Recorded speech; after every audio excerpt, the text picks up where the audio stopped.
Start stream. Oh shit, okay. It is streaming. So it should...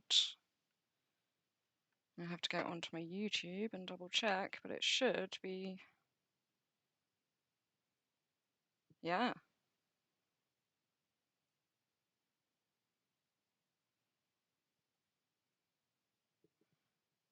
Nope. Maybe I have to do something else.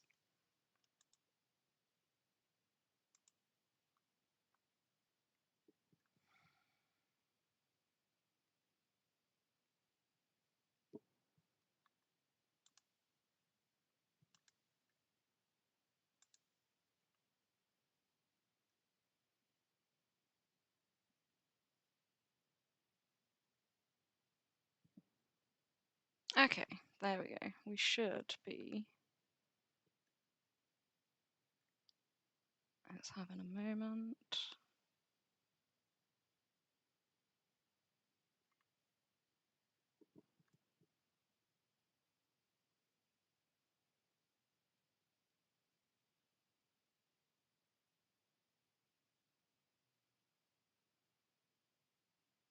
Can you guys see if it's doing a thing? It's telling me that it is. But I don't know. I can't find it on my YouTube channel, which is very bizarre.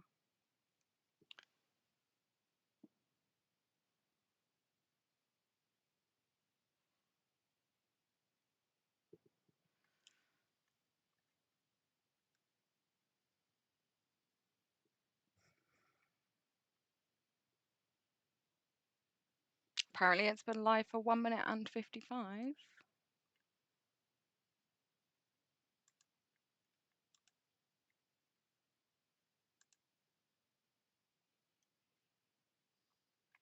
No, I don't either.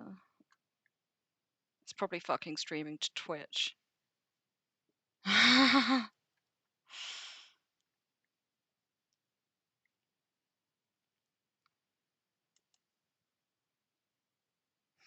Facebook says it's... Ah, okay. Here we are. I think it's set to private. How do I...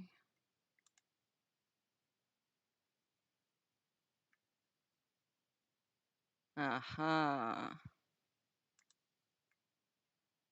Public.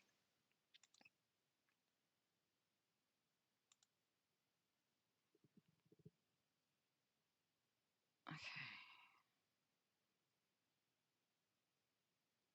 Yes, there we go. Okay. That is actually working now. So I need to get your guys' lovely faces up. Hopefully that comes across.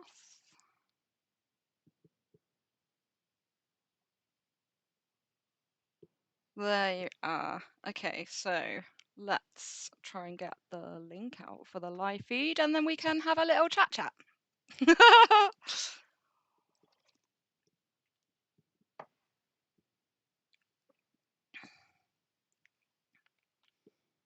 Oh, the life of a YouTuber.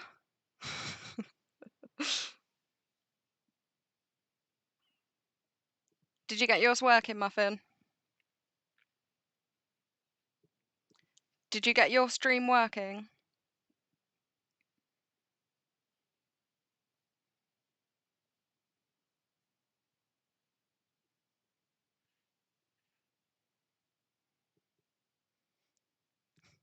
Well, you guys can copy it and like download it and repost it.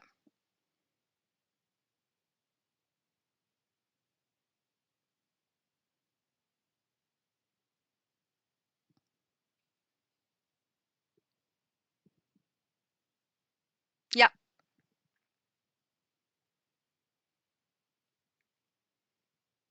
Yeah, some entertainment as well.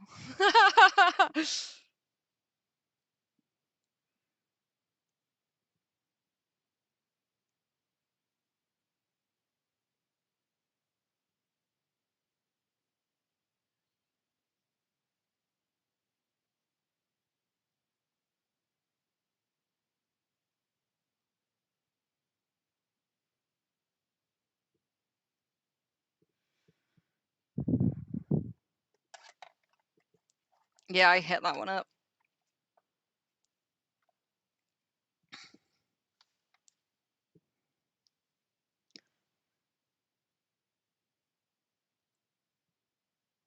You're already in there.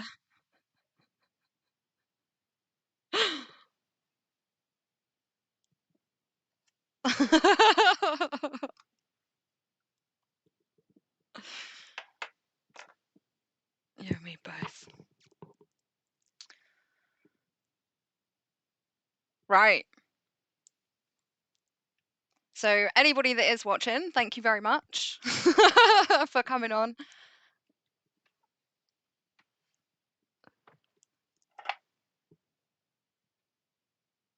Yes, I can do that.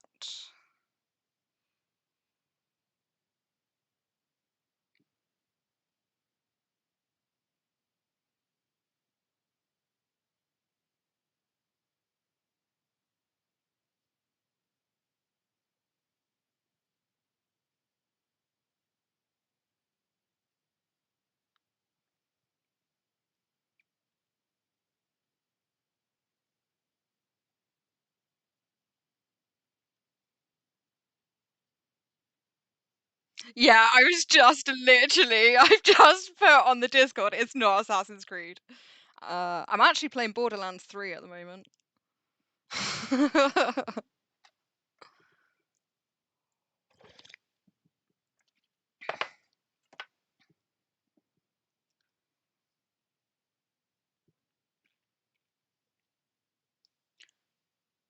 Right.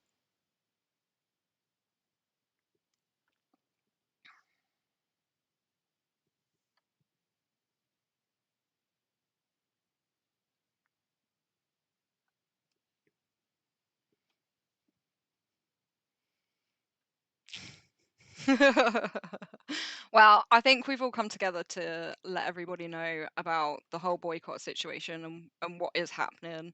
Not just the boycott, but just the change movement in general. And yeah, give everybody a little catch up in case there's information that they've missed, all that sort of thing.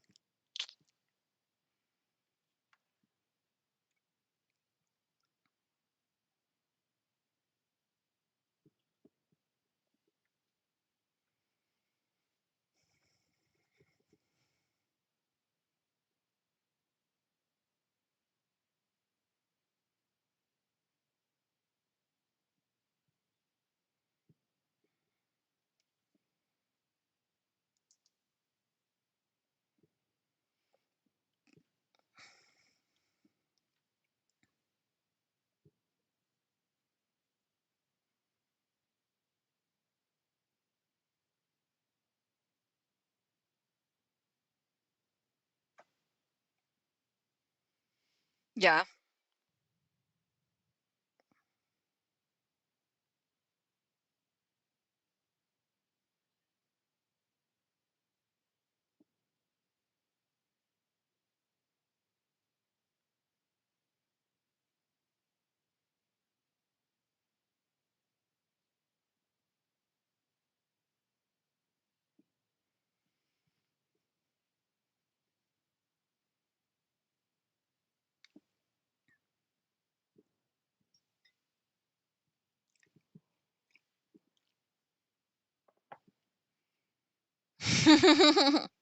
Well, I think Muffin's gonna pull some topics out of a bowl, and we're gonna discuss the topics. I haven't written them down, so Muffin's also gonna tell us what the topics are.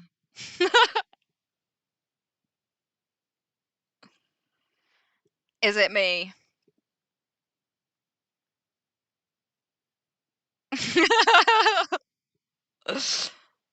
Okay, hold on. Let me try and fix it.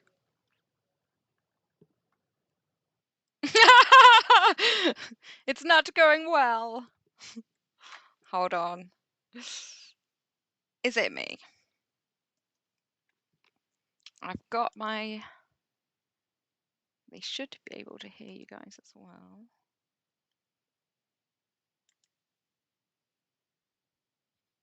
Okay, you guys speak, please, somebody. Okay, I'm picking you up on my end.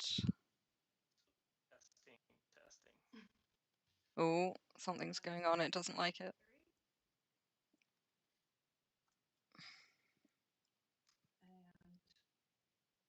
I can see a Zoom meeting on the screen. Yeah, you'll see the OBS thing. Yeah, OBS. Oh, for fuck's sake. Sorry. I keep trying to type something in and it keeps bouncing off.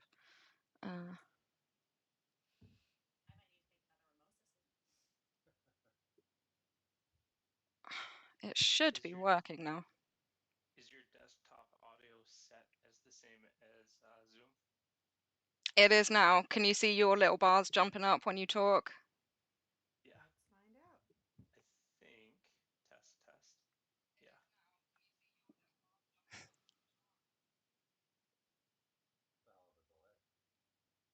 Yeah, there's usually about a 5-second delay. Yeah, it's working. Oh, you guys can hear me. That's weird. Yeah, we can hear Meg now. Yeah, there's usually about a 5-second delay. I switched my headset, so. Is it picking up you guys on the actual? I don't think so. But the screen is like this. It is because it's capturing my screen so you can see what I can see. Does that make sense? So if I go back to this one, you're there. But it needs to pick up your audio as well, otherwise that's not good. Okay. I don't know if it's picking up it up on the live feed. Radar I saying haven't still written them only down, you. so Let me Muffin's see also going to tell us what if we can get a is confirmation now. It should be working now.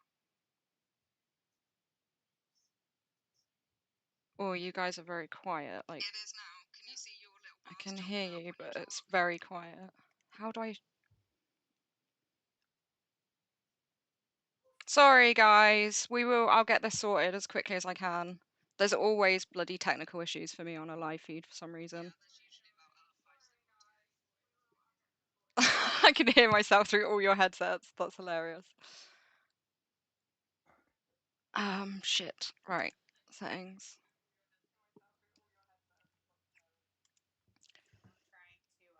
I'm trying to listen to the YouTube so that I can see if I hear myself or just you. I heard Keychain at one point. I did too. So I saw a slider. It looks like there's a slider above your headset, so the desktop audio when you're back at the other channel or the other tab. On this one. Yeah. Yes. Oh, you amazing person. I was gonna say, Also, our stream is called Assassin's Creed Valhalla. I know. I'll change it on edit. Okay, right. We should. We should All right, be I'm hearing working now. everyone now. Yahoo, Yahoo. All right. You want to go through that introduction again? Sorry, guys. Thanks for being patient. Muffin, take it away. Okay, so Creed asked us to be her guests because none of us is able to post a live stream on our channels, basically. Only she's capable, probably Keychain as well. So we will be talking about why we met here today. Maybe this question was good. Why are you guys here? So yeah, we need to consistently update everybody on what's going on with the sort of change movement. There's a lot of comments in different rooms because this is spread over so many different media outlets at the moment, but lots of people either have missed bits of information or don't quite understand what it is we're trying to do. I think a massive thing is that people are expecting change instantaneously because they might not understand how these things sort of work in the ins and outs. So yeah, that's why I thought it was important. And we have 8 topics basically we chose together, which are topics well covered in our letter, community letter. The letter was based on your poll. I think till this day some 1,700 people responded to that poll, and we kind of agree on a lot of stuff. So this is our common effort. And we have bugs and glitches, we have slowdown updates, improve rewards, guards, migrations, meeting with developers, comment, our feedback and future steps. And yesterday I proposed, as a last topic, I proposed in-game communication and why it sucks. Yeah. Major problems. So we've got Meg with us as well. He's been doing loads and loads of work in the background that you guys might not even know about. Might not be appreciated by devs because they're going to get thrown a load of data at them, but so Meg can say. Speaking of, I'ma share this link in VIP. Yeah. Oh, me too. You have Lara, I have Constance. You're just trying to get me in trouble, aren't you? Yeah, we've got Viserion and Keychain with us as well. Hopefully you guys watch all of their stuff, and if you don't, head over to their channels, and Muffins as well, and hit him a sub. Yeah, I'm the only non-YouTube person here. Sorry. But yeah, you're doing so much. Yeah, I don't know if you can actually count me. I have like 4 videos. that's 4 more than I excellent do. videos. I love all 156 people who have subscribed to my channel. Including me. And me. Love you, Muffin. Love you guys. Love you kindly. Okay, so Alright. I think Muffin is gonna like pull topics out of a bowl, and then we're gonna kind of discuss them. We're gonna try not to talk over each other too much. So sorry if we do like a little bit. We will stop ourselves and let one person kind of Okay. continue. Who wants to go first? I think we should go in video order, which would mean that you go first. Oh, But also, if I'm gonna throw Creed's name out there. If either of us go off on a rampage, can one of y'all just like Rein us fucking back in? If any of you Okay. guys watched the developer call, I most definitely went on a couple of rants at them. The thing is, like, we all are here because we're passionate about the game, and none of us want to see it die. And with passion, become a lot of fucking rants because ultimately everybody's got a lot to say about it. So yeah. And a lot of F-bombs. I did really, really well with the dev call, not cursing, but this stream I most definitely am gonna say fuck a whole lot of times. Yeah, well that's just natural chat over here in the UK, so I can't help myself anyway. Well, Dalton likes to tell me that he thinks of me as this like innocent person who never curses and never drinks, and here I am cursing my face off and drinking a mimosa. So cheers to you. I'm on the old coffees, I'm afraid. If any of you guys watching have any questions, we will try and answer as many questions as we can. Obviously, we don't have the answers to everything. We're not the only people involved in kind of what's going on. We're just the people willing to sort of try and give you as much information as we possibly can. So yeah. Yes, and a lot of it is there are three people on this call are admins in the chat. I will say that I can speak a lot on feedback that I've gotten from people, but a lot of opinions that I'm going to say today are like my sole opinions on things that need to change, not necessarily what the group as a whole feels. But y'all can always, my inbox is always open. So if you hate anything I say, just message me and tell me that I'm an asshole. Well, the idea of kind of having 5 of us here is because we will all have different opinions, but somebody watching will agree with one of us. And it's, we are a community. It's okay to not have the same opinion as somebody else.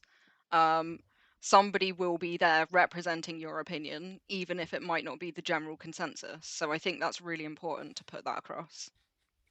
Okay. All right, Muffin, topic 1. Pick one. 5. Where's the camera? Number 5. Oh God. Okay. Number 5. Number 5 is migrations. Great. Hey! It wasn't staged. I promise you guys. Start with a nice heated one. Okay. Well, Dive right I'm in. perfect person to speak first because, well, I just went through a migration process myself as only one from you, I think. Yeah. I Or will you. not be migrating. No. Yeah. But no, So we haven't gone. It hasn't gotten up to us yet.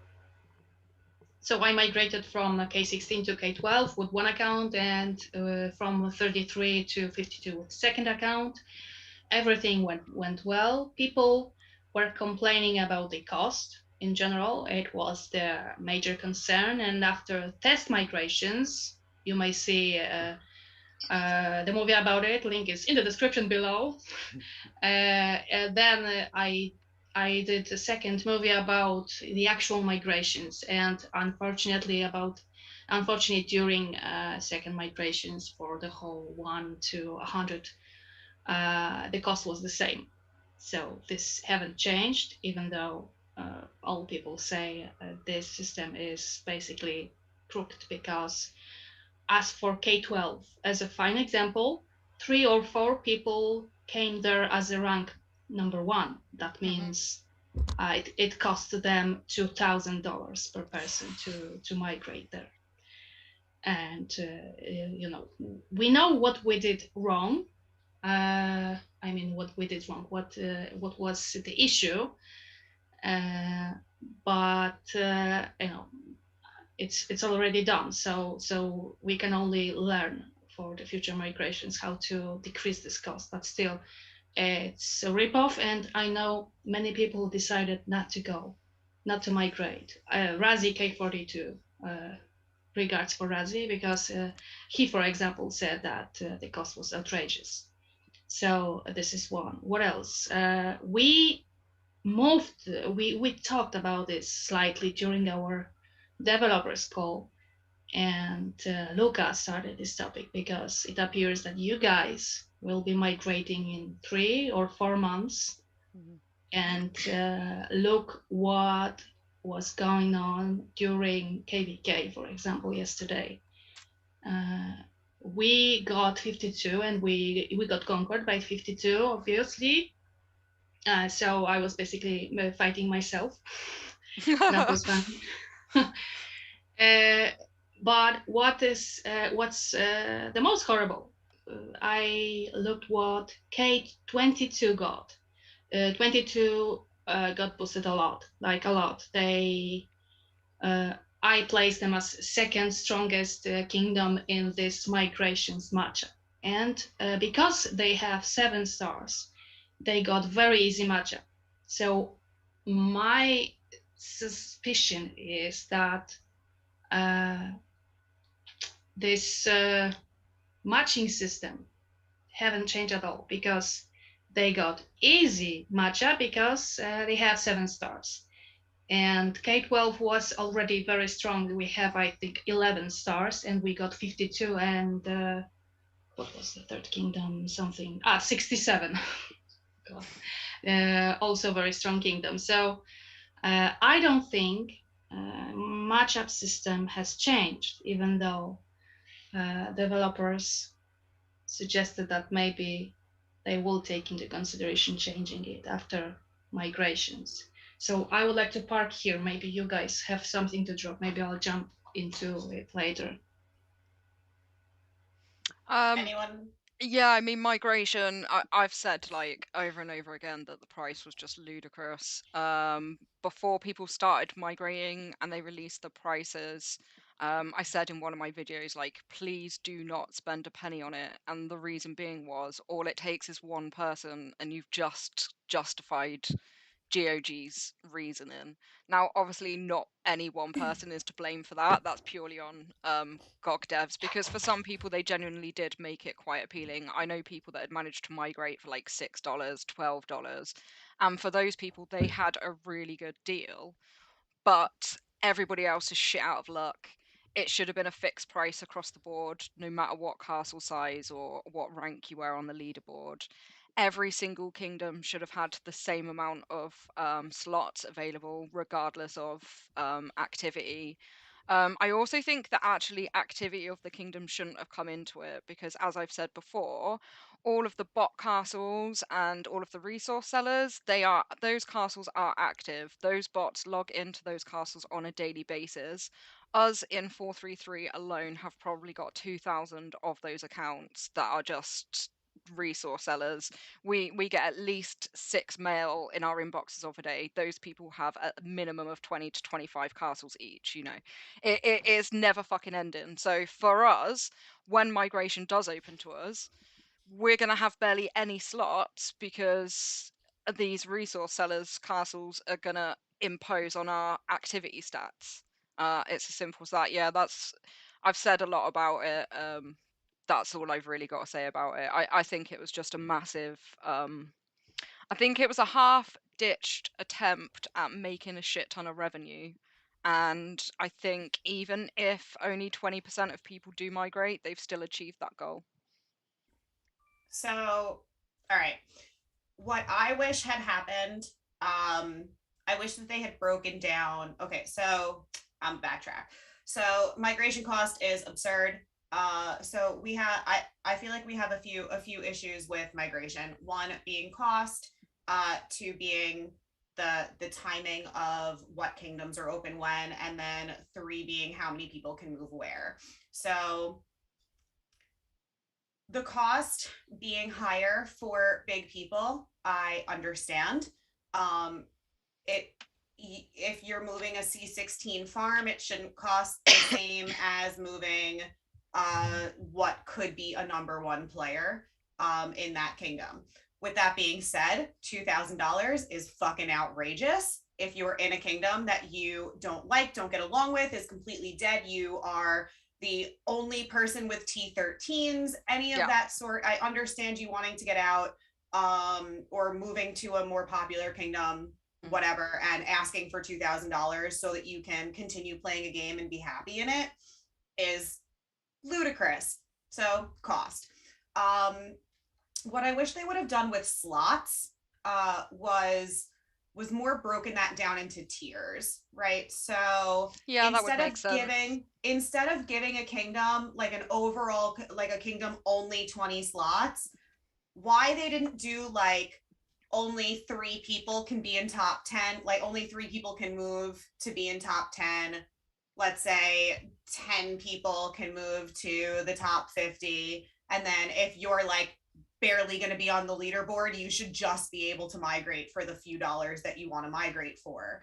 It's absurd that average players who want to stay with their big who want to stay with their friends, people want to bring their farms, all of that, like those people who aren't going to matter on the leaderboard anyway. I say aren't going to matter. You guys very much matter to gameplay and keeping people active and whatever. I'm in that boat. I probably wouldn't matter anywhere that I would migrate to. Not that I'm going to, but like if you don't have the stats or the backup and you're not going to be a mega leader where you're going to be, why you're stopped from migrating is just absurd to me. If you're not going to be in the top 100 of that kingdom, you should just be able to go there off of the strength that that's where you want to go. Yeah. So I think that they really dropped the ball on that a lot. Like it could have been tiered out a lot better to benefit every level of player that wanted to go. So cost, movement, and timing. So we said this in the dev call. Luca had said something along the lines of like the older kingdoms tend to be more powerful, and like some of the younger kingdoms haven't had as much time. They don't have the airship parts. They don't have this. They don't have that. Like they should have worked backwards instead of working forwards. And I had suggested them trying to do 2 groupings at the same time. either way. I think one or two or three of those things need to happen. It is absolutely with them not changing the matching system, it is crazy that they are going to make kingdoms wait 4 months of all of these crazy new beasted kingdoms without without giving them the same opportunity Well, yeah, we're and still without gonna get changing the paired. matching system. Yeah, we're Yeah. still gonna get And they're paired in events clearly, with them. yeah, and they're clearly not changing the matching system. So anyone who is now in a more dead kingdom who lost all of their bigs, how much time now they have to wait, like Kingdom 33 who just lost so many people, they have to wait how many months for their round to come back again Yeah. before they can even like attempt to regain some of that traction, and they have to face all of the stars that they have for a half a year. That's not going to keep people playing. Yeah, Like it's bonkers. they just drop the ball all around with migrations where that's concerned for me. Someone asked the I question hate them. how much it costs on the chat.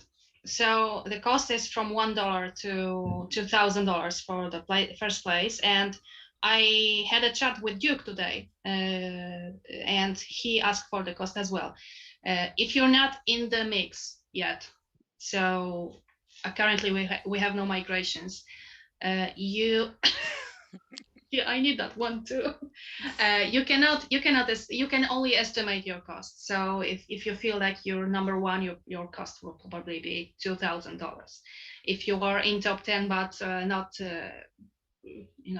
not like the strongest, you probably pay from 50 to $200. And if you're totally a farm castle, you will pay like $1 or $10. So this to answer the question, I also pasted the link to my movie about it. And I have some comments, but I really wish to hear guys finally. Yeah, I was just waiting my turn. You good boy. So for me, in Kingdom 524, and I don't know if people have been following Kingdom 524, but we used to be very, very strong. And Dark and Widow quit, which kind of started a domino effect, and more people have been quitting and quitting and quitting. Yeah. And the migrations being 4 months away, we're getting paired against people who want to conquer us. And for the first couple of KVKs, it was, okay, you guys are our friends, we'll let it go. But this most recent one, Luca, who's a friend of ours, matched us and said, sorry guys, we gave you one pass, but my guys want to fight.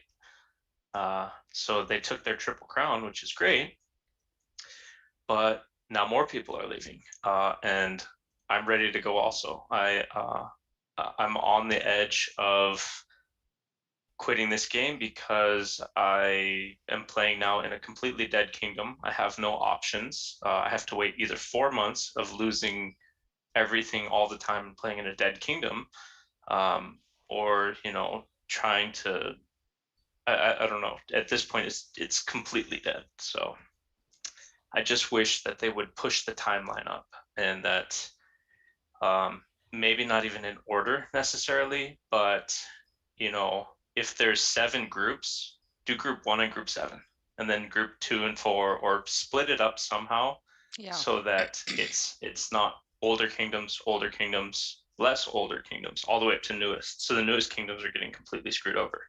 So I wish that they would change something there, and I hope that they do something quickly, because they've just created a whole lot of monster powerful kingdoms that are going to dominate for the next month until the next set of migrations. And that's kind of my 2 cents on it. Yeah, I think ultimately there's 2 reasons why people stay playing the game. It's the social elements of it and the relationships that we build up, but it's also to do with being competitive and being able to compete. Obviously, you do have I hate calling them farmers, but you have accounts that don't necessarily take part in events, and they're generally the people that are happy to take a step back a little bit. But for the rest of us, we want to be out there fighting and having fun and enjoying the game. But if you can't get past the first hurdle because the people that you're up against are just so fucking strong, it just takes your confidence away, and you give up a lot quicker than what you would do if it was more of an even match in and more on a keel.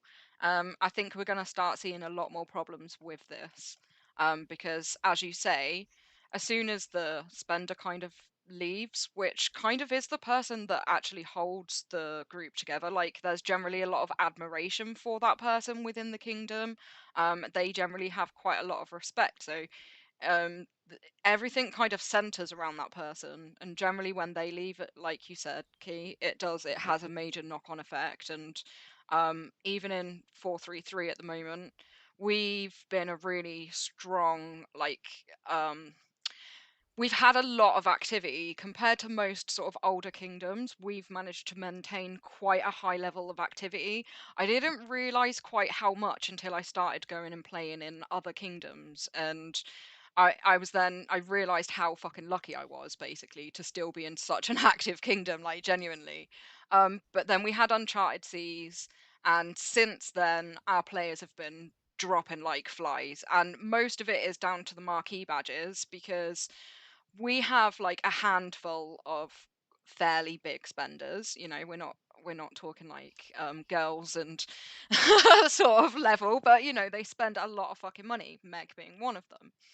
And but when people start to leave, it is having a knock-on effect. I'm noticing that I'm logging on, like, my alliance particularly, we have people from all over the world, so that there is always somebody online, so that if a new player does join our kingdom and joins our alliance, they're always occupied. They're never going to be just sat in silence with their own thoughts.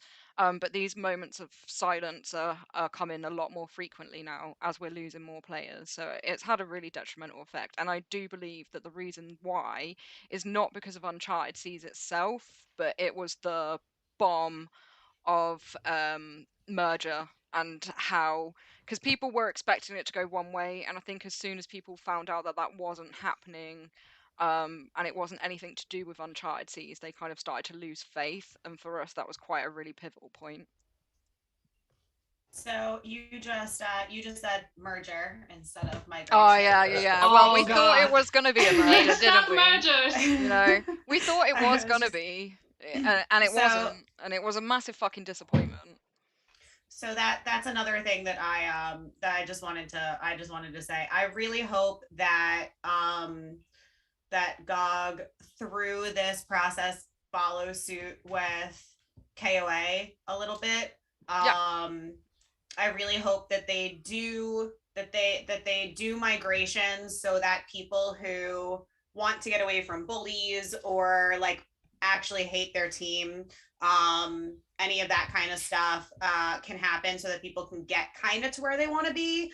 And then I hope that they follow suit after that to help pick up the dead kingdoms with other Yeah. things and move it to a merger situation.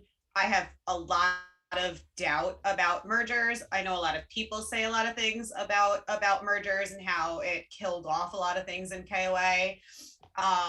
But it would, if it is their plan, I hope that that's something that they announce sooner than later. I think that people need to know if migrations are going to be the end all be all, and they're just going to do X amount of rounds of migrations over and over again, or if they have any intention of going from migration to merger, so that people who couldn't afford to move or didn't move, end up finding a new home anyway, in a different kingdom. My biggest concern, like my personal biggest concern with a merger instead of a migration, is that it puts everyone onto a new server. In which case, I think that all of the older kingdoms and everyone on this call, is going to have to deal with the change of the like mine stores and all of that kind of stuff, because we're going to be put into a new server based on what they give new kingdoms. which is not the same. Like our old kingdom, what are, like, for anyone who isn't aware of this, Yeah. the deals that are offered to new kingdoms are not the deals that are offered to old kingdoms. Sometimes in new kingdoms, you can have two castles. This has happened to me. Two castles in a new kingdom, same kingdom. One is spending, one isn't, because you're building a farm and you're building a main. Those two castles get different deal options. Yeah. Yeah, I was struggling when I was doing a speed up, training speed up movie. Yeah. I don't have that pack you're talking about. Mm-hmm. Yeah. So there are the GOG drops different deals for different castles based on spending levels. And they think that we don't notice as well. They think that we don't notice this shit, but most of us have more than one account. and most of us talk to the people in our kingdom. So we're like, hey, I really need help. I need help doing this, and someone's just like, well, just buy this pack, and you're like, that pack doesn't exist for me. What the fuck are you talking about? So that, I mean, that happens within your own kingdom, but it also happens in different, like the mine stores. I'm sure Muffin and Creed can tell more about which ones are different, but I know like VIP, we have VIP that we can buy in older kingdoms through different things that new kingdoms can't. The reduction X, not guard X, Lord XP is something that we can collect on a daily that a lot of the newer kingdoms can't. And the airship parts as well. Guys, I have a feedback from monsters that guys don't talk. Mega. Well, Meg is like Mega, the voice of the people, being the only one that's not hosting a YouTube channel. So he's the voice of the people, but also one of the admins in the room doing loads and loads of work for this sort of like change movement. So yeah. I just want to bring up two things. Originally, before the migrations actually started, we had figured that the rank one was going to be $840, and even then, people thought that was still too much money. And then come to find out, once migration started, it ended up being $2,000 because the breakdown of the tickets that we thought were going to be 1-to-1 ended up being a lot more. Yeah. But yet it still didn't stop people from doing it. So, I mean, they put the money out there, people bought into it.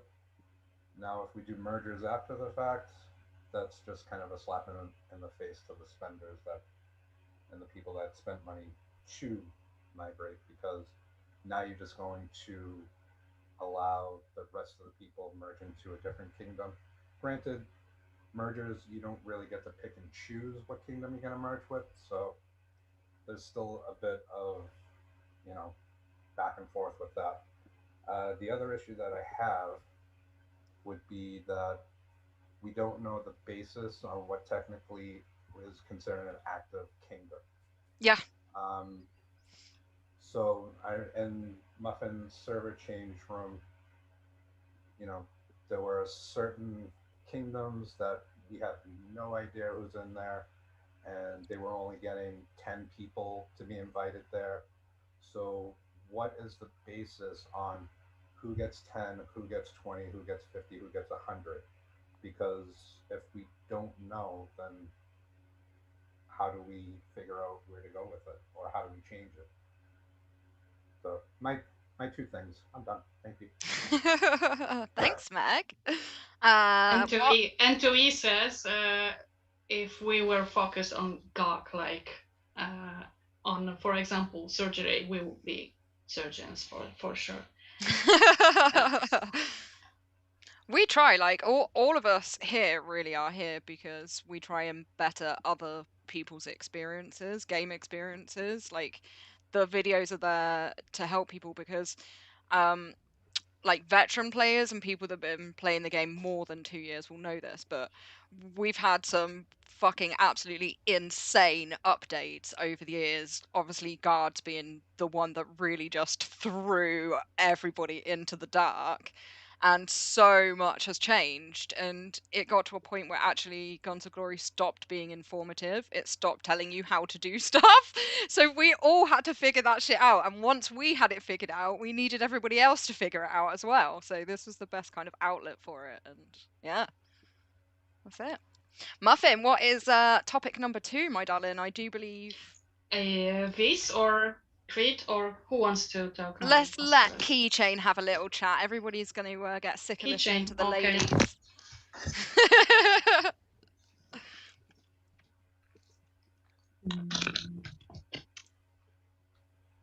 Number 8 8. is in-game communication, and why we all sit online, not So, in-game chatting. in-game man. communication. Yeah. So I'm guessing that you guys are similar to me, where people watch your videos and they want to add you as a friend in game. They want to have chats in game. I've got so many friends in game, and I feel bad when they message me because I have no idea. There's there's just sometimes every once in a while I'll see a notification, but sometimes I see the notification, it doesn't show me who messaged me. Yeah, and then you have to go down the list to try and find who it is. When you have Yeah. hundreds of contacts, like, you can't be doing that. And it's impossible. it's just unrealistic. So I try and tell people and give them a different outlet, that they can message me on Discord, or they can message me online, somewhere outside of the game, because it's just a bad system. I just have no idea. And a simple fix to that could be, it might be too much code for them to try and write a valid chat system and fit it into the game. But if you allowed people to mail their friends in other kingdoms using the in-game mail system, then I would actually be able to see those messages, because they have their own window. They show when I have or haven't looked at them.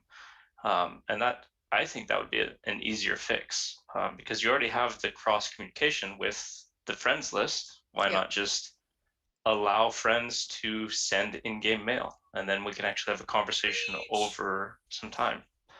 But I think that's it on that one for me, anyways. What do you guys make of the new translation that they've put in? It slows the chat. It slows the chat. Yeah, and it stacks, and it's not like smooth for me. So I turned it down. Yeah, it's not useful for me at all. And I play in K52 now, where there's a lot of Russians, so it's harder than it used to be. Yeah, it doesn't. It betrays you on the old Russian translations. They're never quite what they're supposed to be. Russian most definitely does not translate well in game at all. Like Russian, 100%. It just doesn't compute a lot of the time. I mean, we've seen that with like random notifications and stuff that have come out where like Russians will talk about teleporting, and it'll come across as like, go fly here. When they're talking about like a certain castle level, and it comes across as cow, like, hey, that cow over there, and you're like, I'm not milking something, they're talking about a castle, but cool. So yeah, I mean, translations are shit. I have so much to say about in-game communication. I spent months before the change movement came out, yelling at customer service every time we had an update. Literally every single time I would message them and start a ticket over and over and over again, and start new tickets on top of current tickets, about the fact that with every update they didn't change the room tab. My room tab freezes my game significantly. I can't be in more than six cross kingdom chats, more than 6 rooms in general at a time, whether it's my own kingdom or a cross kingdom. And I go to open that tab, and my entire screen is just frozen on end over and over again for at least 45, 50 a minute worth of time. And we all know that community is one of the biggest things that comes with this game, and what keeps us all engaged. And the fact that they haven't fixed our being able to talk to each other in game is absurd to me. I mean, I said that on the dev call. You guys use your VIP service outside of game because you can't figure it out yourself. Like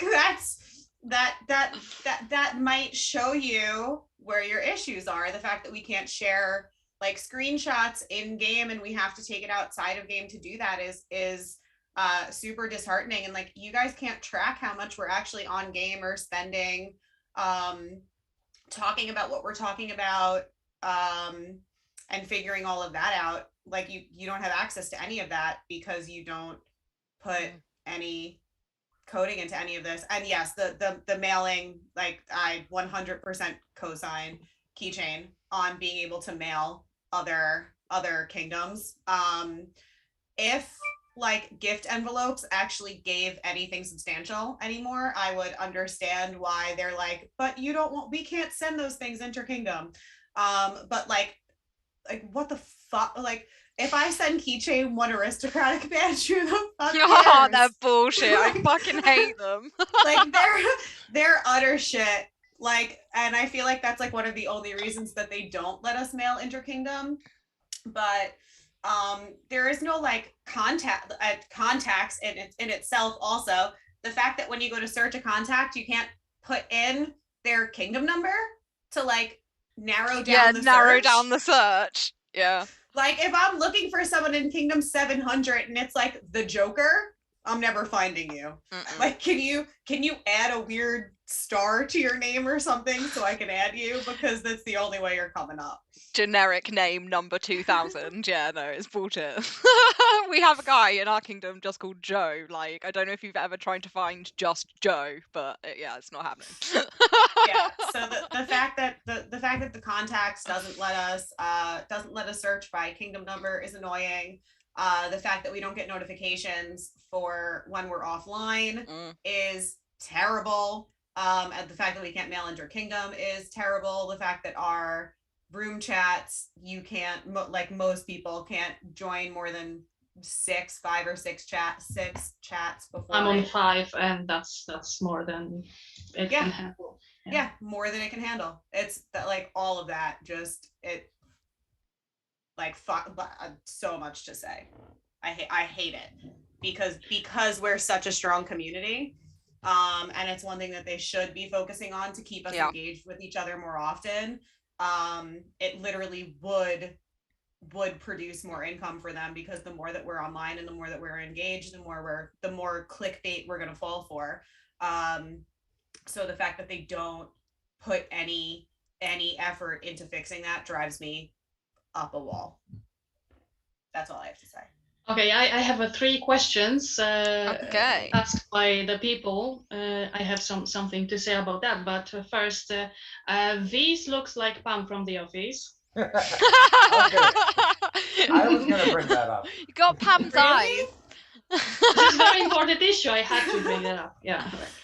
Razi and Rookie want me to say their name, so hello, Razi and Rookie. Hello. And Mega, who are you? Are you big? Where do you play? And why are you here? What? Why am I here? I don't know. I got invited. I can't say no to Creed. Meg is my right-hand man in 433, but more importantly, he is one of the admins in the Change GOG rooms, and he has been doing some awesome work behind the back of the scenes.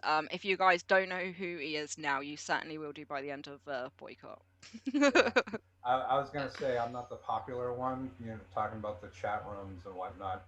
I don't even get messages. Like, well, they might just know you as, what is it, Fofiddy? I can't even say. Oh yeah. Faux Dirty D's the Mega. That's it. Yeah.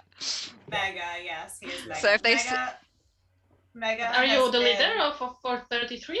433. Oh yeah. See, Muffin didn't even know. Yeah, he is one of our big fellas in 433. Yeah. No. I'm not big at all. He's modest.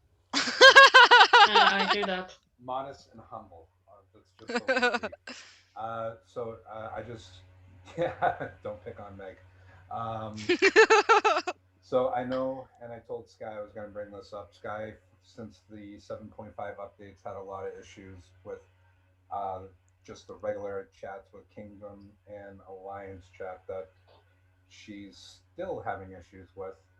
So I just wanted to raise some awareness on that one. It seems to be uh, not just her, but a few people have seen it on Discord that there's an ongoing issue with just within the regular Alliance and Kingdom chats. Unfortunately, I don't know how to fix that, but I Yeah. just thought I would raise awareness on that one. Uh, Again, I'm not the popular one, so you know, uh, in-game It's chat, very popular.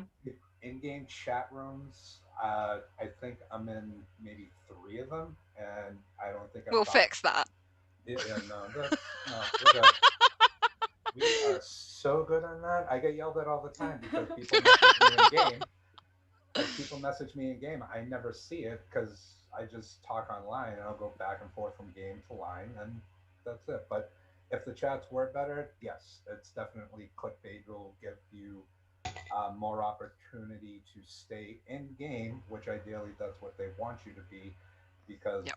they figure the longer that you stay in game, the more opportunity you will buy something that you need. So that is not telling GOG that GOG. GOG.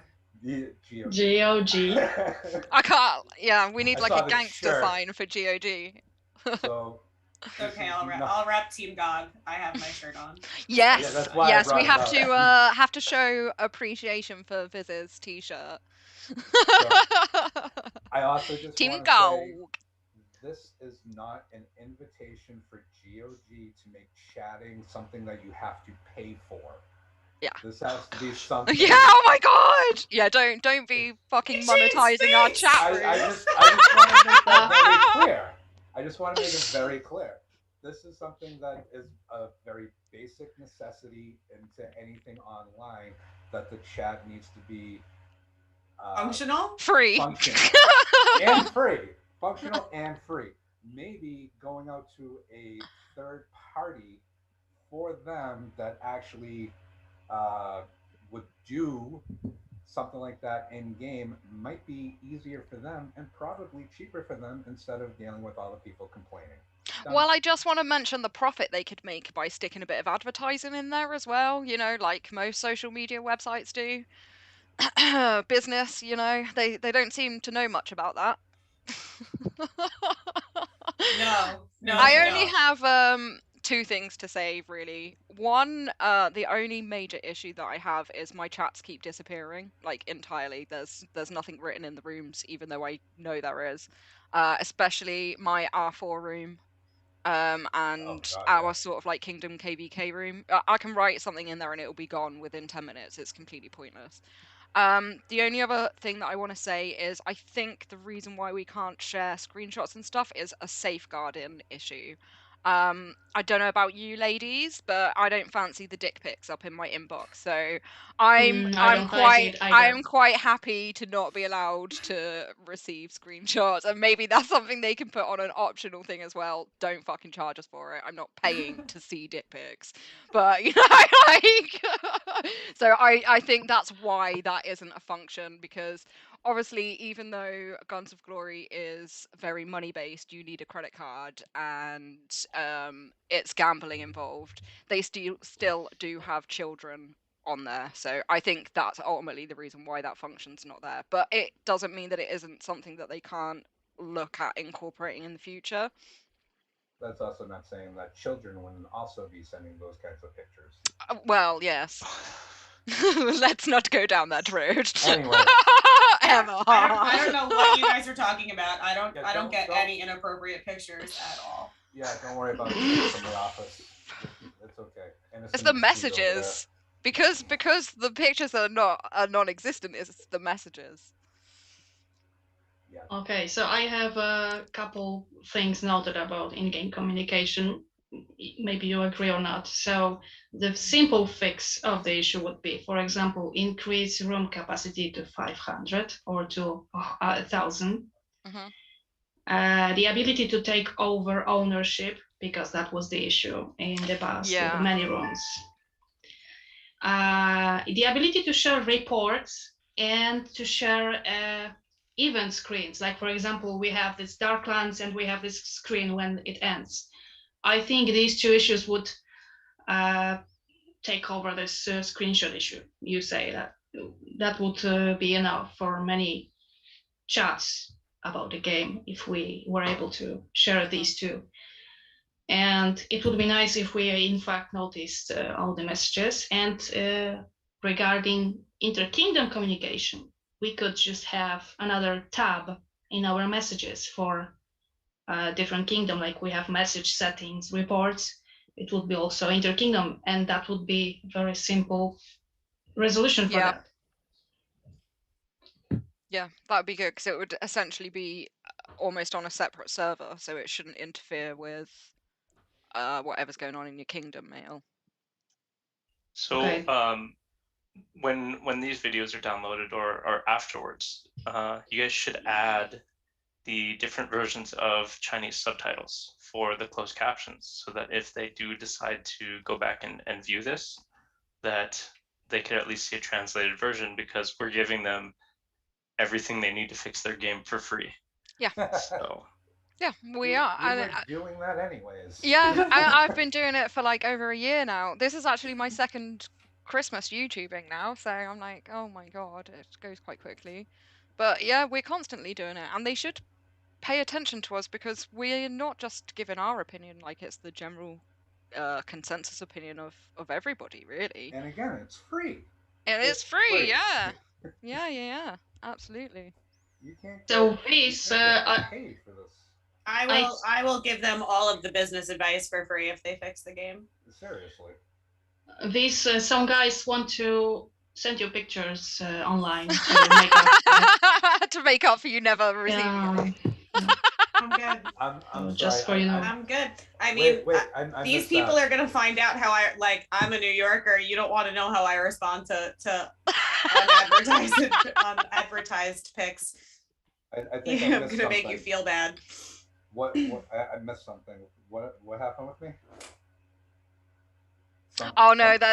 There's gentlemen asking offering to send Viz some photos. Inappropriate pictures. I thought they can send it to you as well. Oh, that's what it was. Yeah, no. Yeah, you can all keep those. Thank you, though. It's really, really nice offer, even though it's Christmas. I'm sorry, I'm off camera because I'm smoking and I'm not allowed to do that. So can drink though. Oh well, that's good because I've definitely been drinking on camera this whole time. Okay, so to sum up the communication topic, I think our lovely friend CD has the best knowledge about what's going on where, because he is in every room. So this is weird that someone who helps us fix line rooms is like a moderator or admin for all Guns of Glory community instead of the game, which is like really something weird, and it should be really changed. That, but I'm glad that someone is able to do that and make something from it, at least. Love CDs. Yeah, I love CDs as well. Yeah, so shout out, thank you for helping us through all of the line communications and all of the things that we do, because the game isn't capable of handling. Yeah, yeah. CD does it better. Should be handling. All right, are we good? Next topic. Yeah. Who's up? Wants to take it now?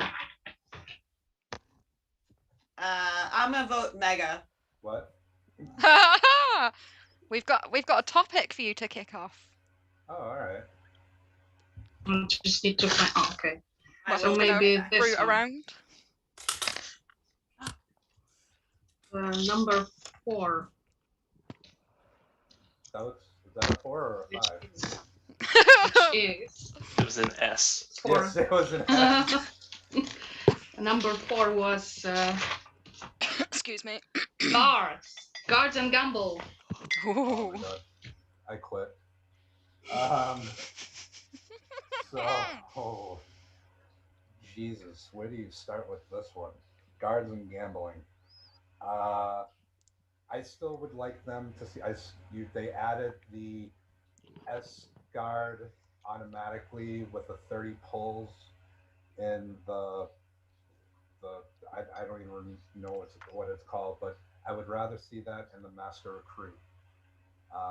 So if there's any way that they are willing to change that to the master recruit, granted, there's only so many dark canyons I need, but Yeah, at least that way, master recruit is something that we do daily, so it would make sense that if even for a free player, if they're doing one free pull at a time, after 30 days, hey, you get a free S guard.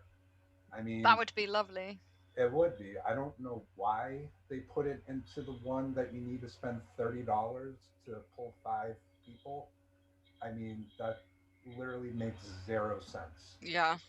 But I'm not here to try and make sense of what they do. I'm trying here to get them to be a little more lenient with stuff.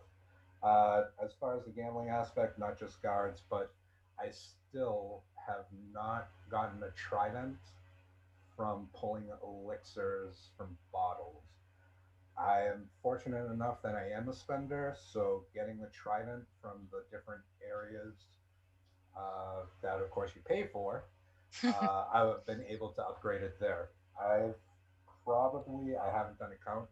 I actually took a video of doing 200 elixir pulls, and I believe I got 5 pieces of equipment throughout the whole 200 pieces. So, going back, somebody said earlier about algorithms. It's definitely set against, um, and I'm not even going to say spenders. I believe it's now set against the more active the player is.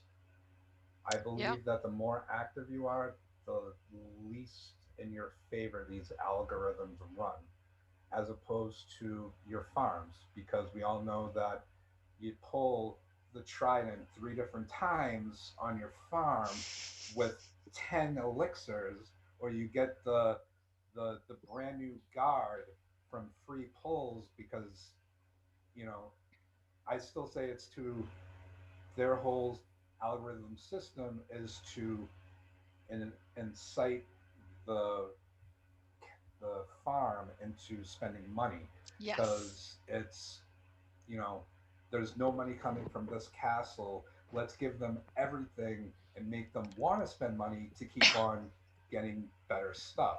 Mm. As the main castle that you're spending money anyways, let's draw out how much money we can get out of this person before we still never give them what they need. So there's definitely some kind of horrible equation against people that are active because they're forcing you into becoming more active or spending more money just to try and get these things that if I've pulled what I can't think of the actual percentage. I know they give the percentages as far as the pulls, but if I pulled 2,000 times on guards or elixirs, I've still yet to get anything I've actually needed. So Yeah. Yeah, their that's percentages are shit. yeah. The percentages are utter shit. You're guaranteeing me something, and it's like, all right, thanks for the Inez frags. Yes. But Uh, and that's why I said they need to switch that from again, I can't think of what it's actually called, where it's the oh, 100 and that's the star thing. I don't know what it's called yes, either because I've literally never done it. The minute I The it's saw a it, I sun knew. badges. Yeah, yes, that's Sun it. that. badges. I So knew they what made was it. going on. I was like, nah, I'm no, just no.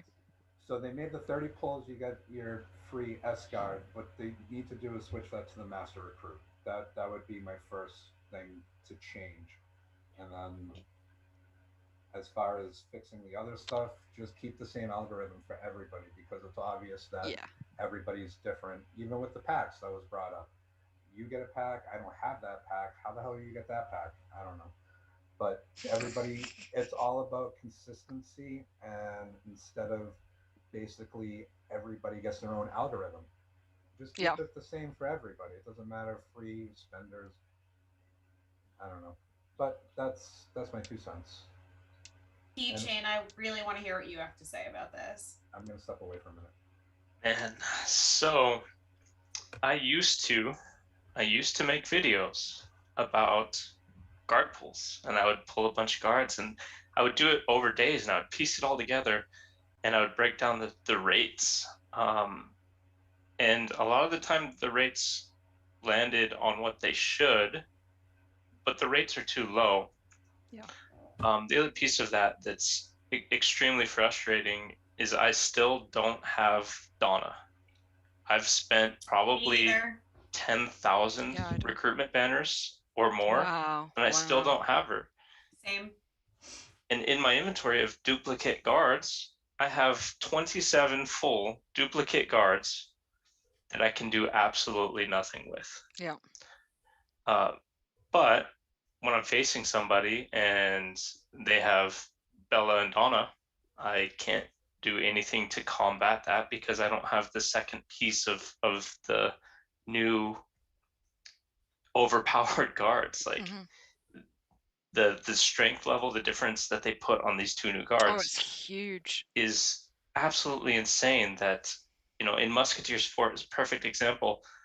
I lost one the other day and I was like, why did I lose this one? I went in there and they had like 5,000 less stats than me across the board, and I could not find a way to beat them. I went through my entire hour timeout of attacking like 7 times, trying different things, and then I went back at it again later. I like you get 5,000 less stats, and because you have a 1-star Bella and Donna, you can beat me. Um, extremely infuriating and frustrating. Yeah. One of the things I think that they are starting to kind of get a hold of is that we want stores rather than Yeah. pre-prescribed loot, because the pre-prescribed loot and items don't benefit everybody. The stores allow us to choose. Mhm.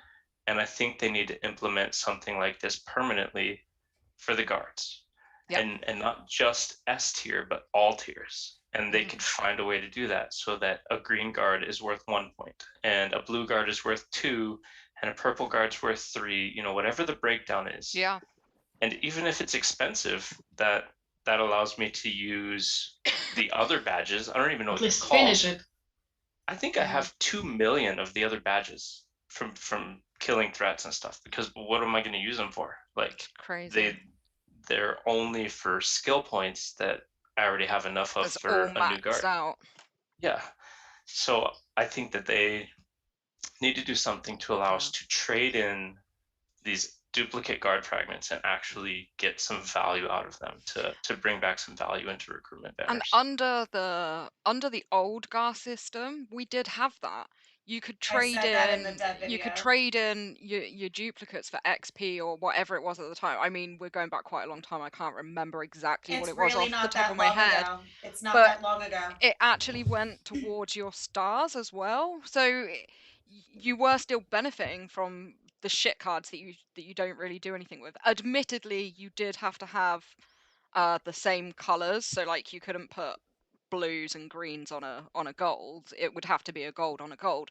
But it worked really well, and I know that back then, like a year and a half ago or whatever it was, I didn't spend anything at all. I do spend little bits and bobs now, but it's purely for the videos and stuff. But most of my guards were leveled up to 5-star from the extra frags, not from my guard pools.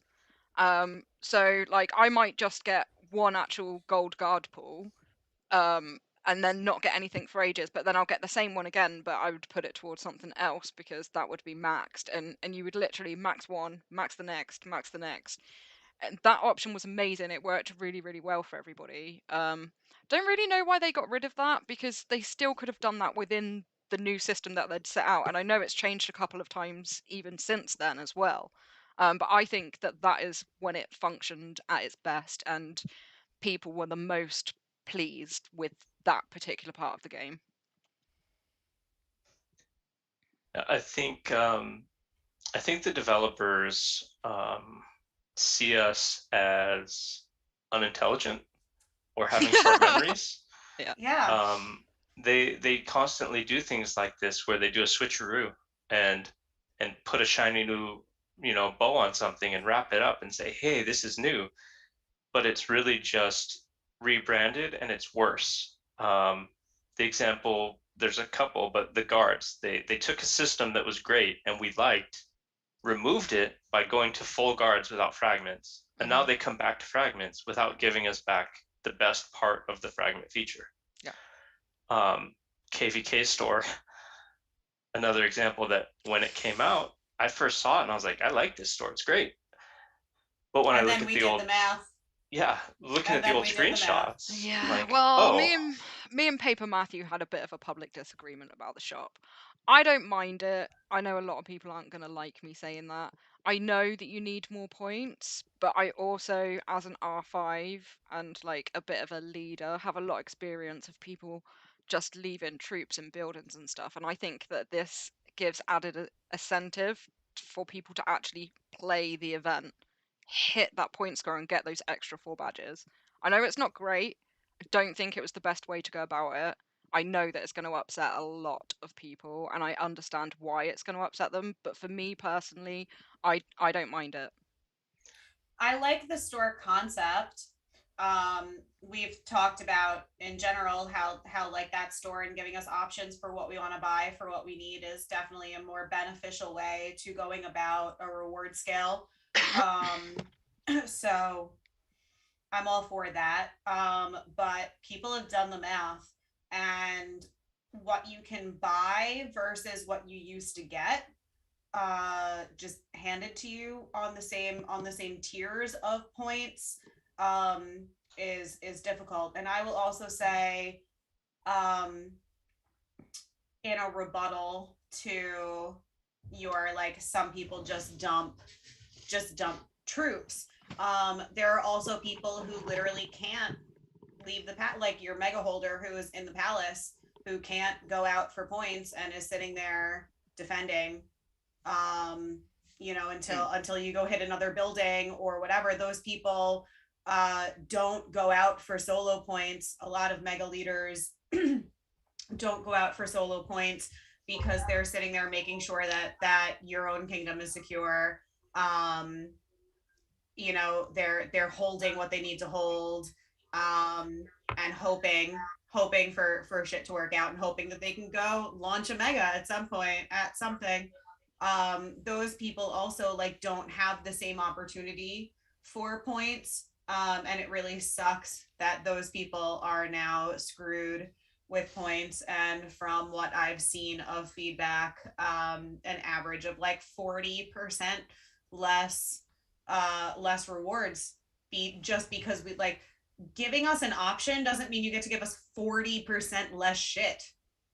Like that is pretty that's terrible. shitty. That's really shitty. Yeah. The same amount of rewards for like 20% less because we get to we get to pick and choose what we want.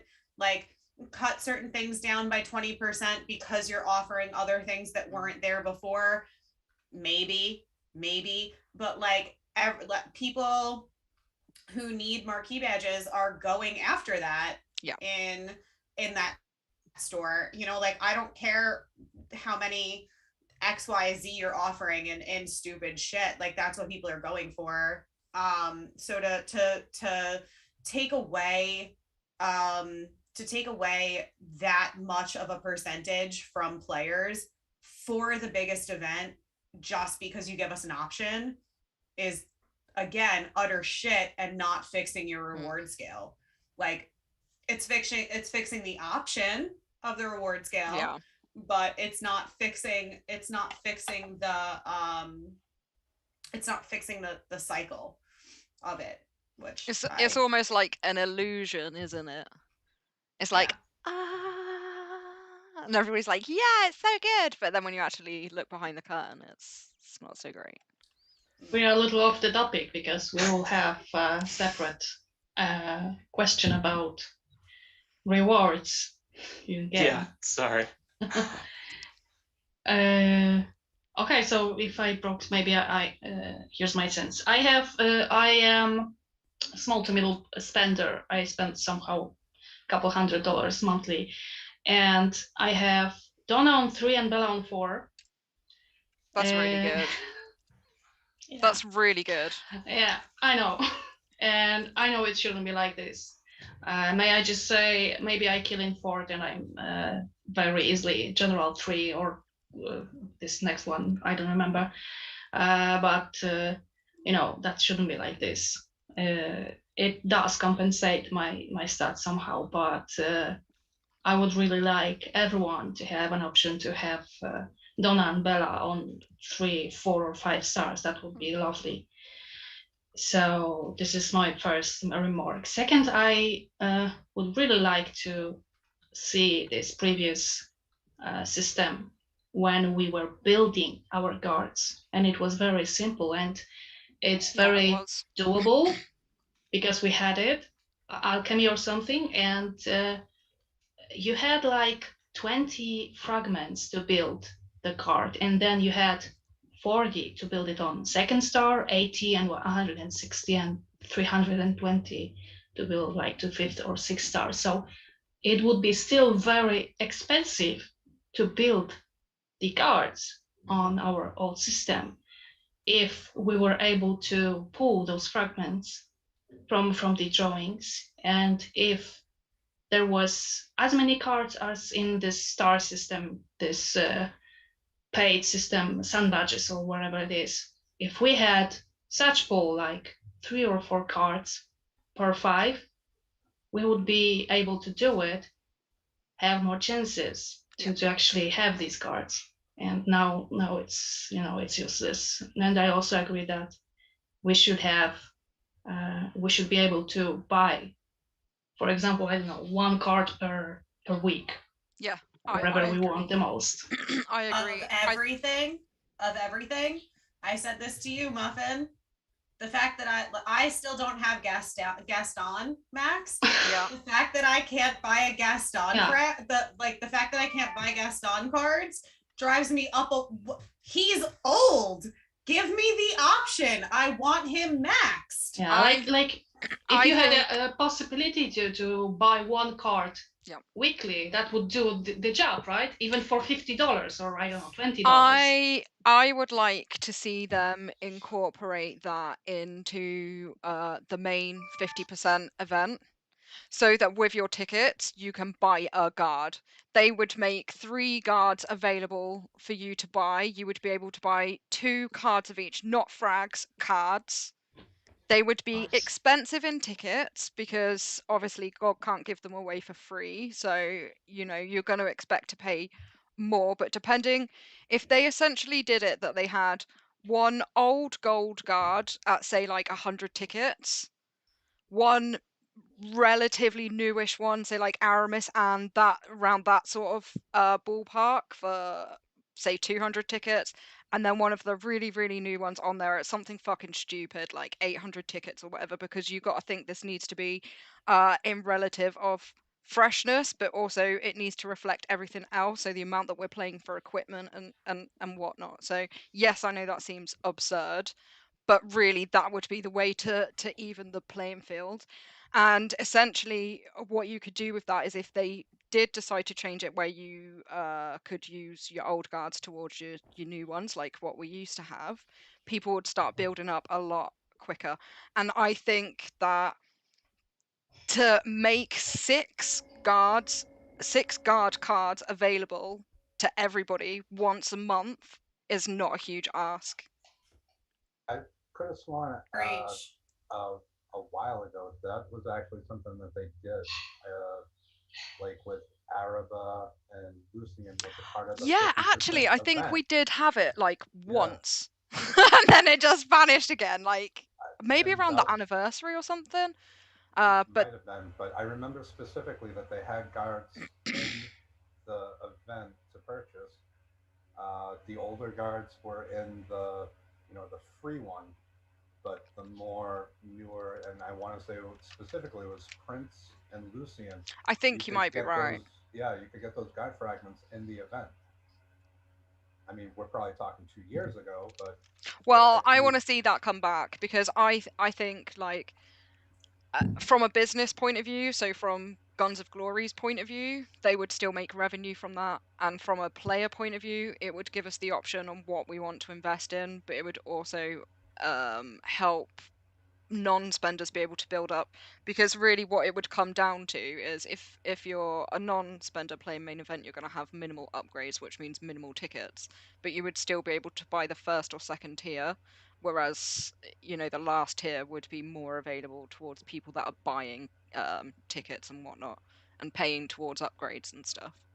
I have two remarks to do at the moment. So first, guys, whoever watches it, we don't want this game to be free to play. No. Please understand that. Yeah. We know this is a business, so we don't want these changes so we could pay less. We just have more fairness or whatever, and whatever we discussed today. Yeah. And we don't say, give us the shit for free. We don't want the shit for free. No. It's about Yeah. closing the gap. A year ago, as a non-spender, I was roughly 3 months behind a spender in stats. So I was still able to compete, but just sitting on the borderline. Now, in retrospect, I'm probably 9 months behind and I'm spending small amounts. In a year, that gap has just widened and widened and widened and widened. And with every update, every increase in materials and the less stuff that's available, the wider and wider that gap's going to get.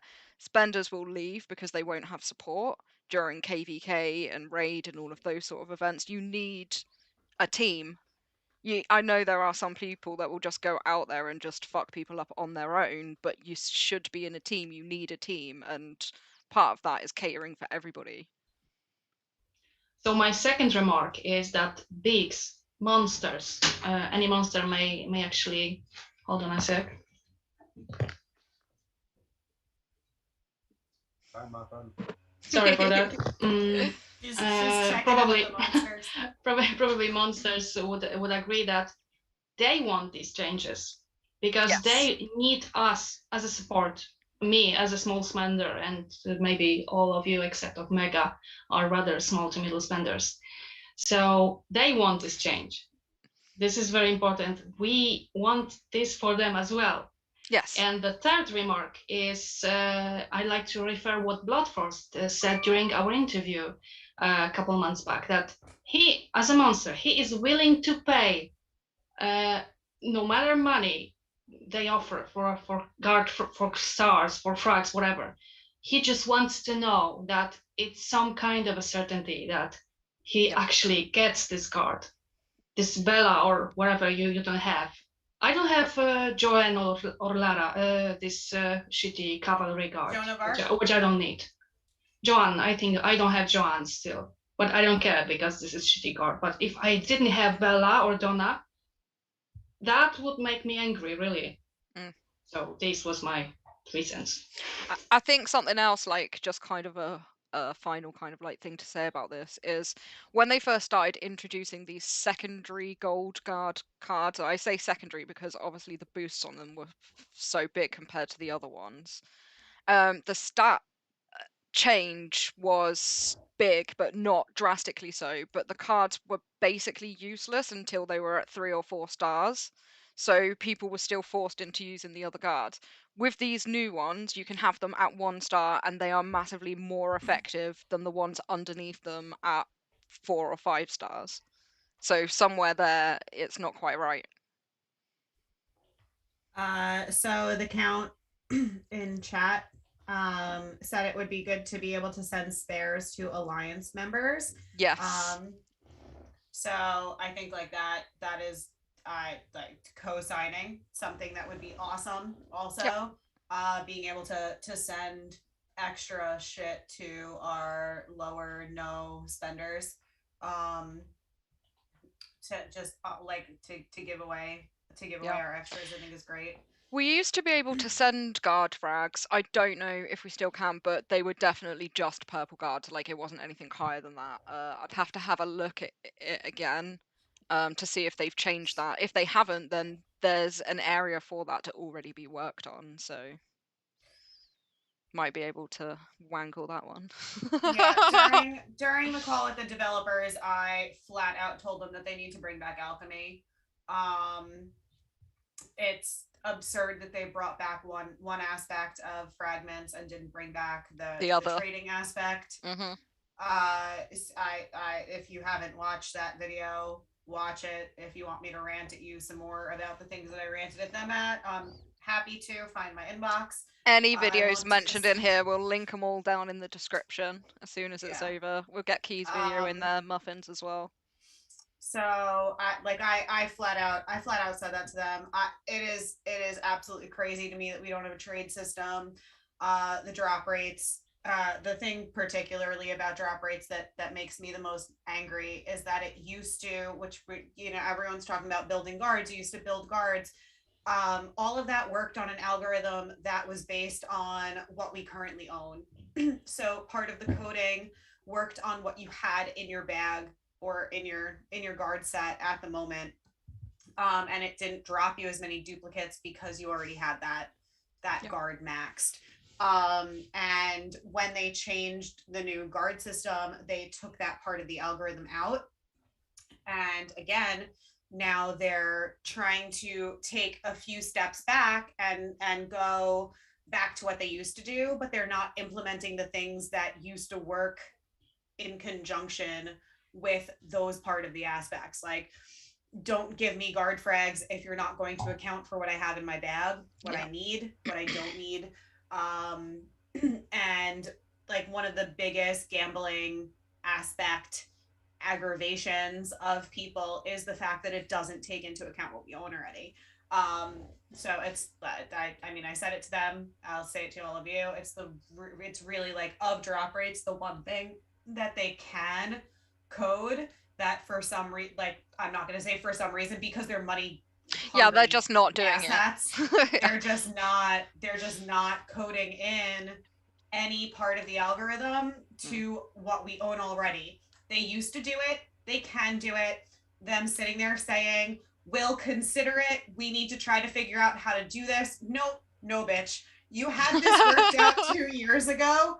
It was coded 2 years ago. You can very well pull that chunk of coding and fucking put it in the new shit and implement it back in. It's not as hard as you're pretending it is. So just do it. Just do it. Yeah. Agreed, definitely. So yeah, one of my biggest disappointments with the call with the developers was that, like, that in general, them trying to tell me that they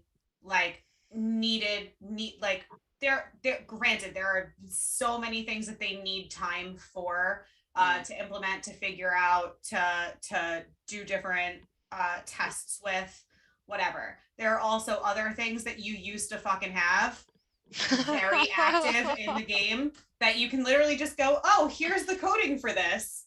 Let me tweak this for a week, put 4 people on it, and then put it right into the next update. It's not as complicated as they try to make it sound to us, which is infuriating because most of us aren't as dumb as they like to think we are. Yeah. Next topic, is that what Muffin's trying to or anyone has something to add? I think it's my turn. Okay, so that one. Number 1. I really wish you had something to connect it to developers meeting, but it's fixing bugs and glitches. Oh, here we go. So perfect lead from the last one. Still have so many things to say about bugs and glitches. Jesus Christ. Okay, so a few people might get angry at me for this statement, but this is how I'm going to start it anyway.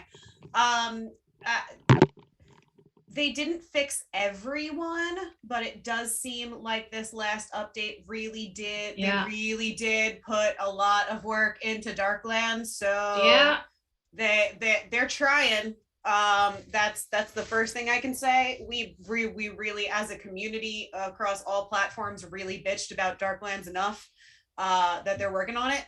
I think it's going to take more than one update to really figure out all of the glitches across the board with it, to get it to really translate over to most of the public instead of just a bigger majority.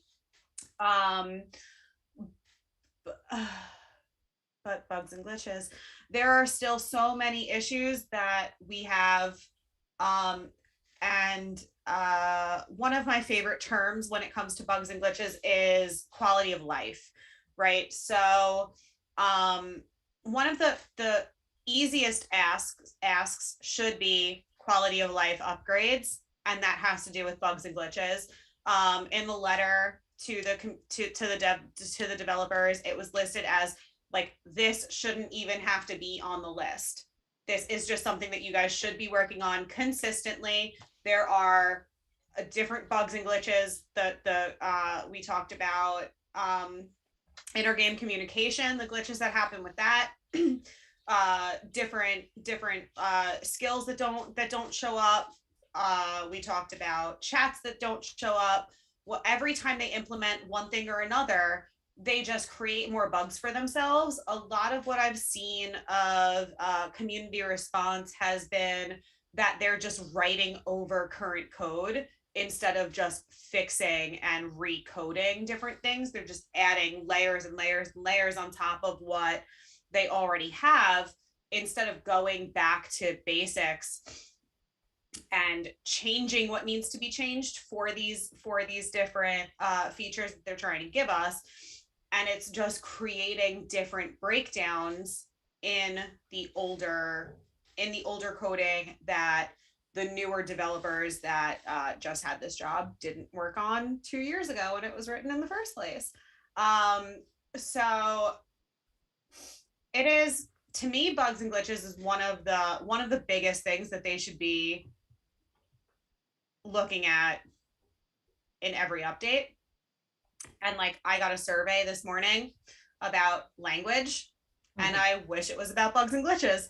Like, I would much rather you ask me what bugs I'm facing every day, rather than like if you use the same terminology twice on different things. Like, I don't care what phrasing you use. I care that you make our quality of life better, just better for when we game. All of the events every single event is still riddled with glitches across the board.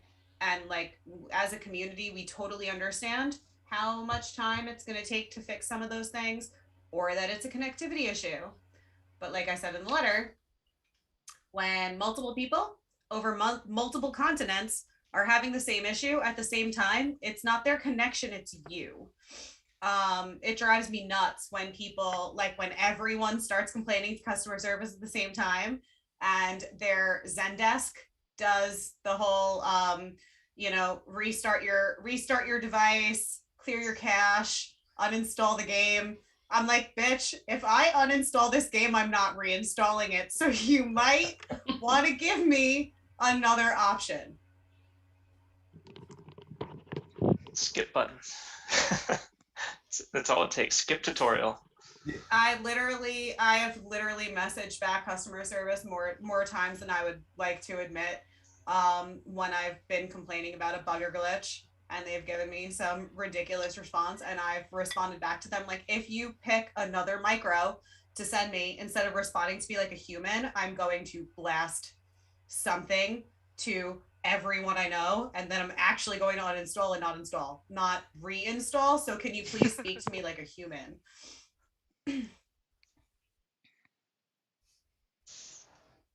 Yeah, I had like so in the first test server that they did.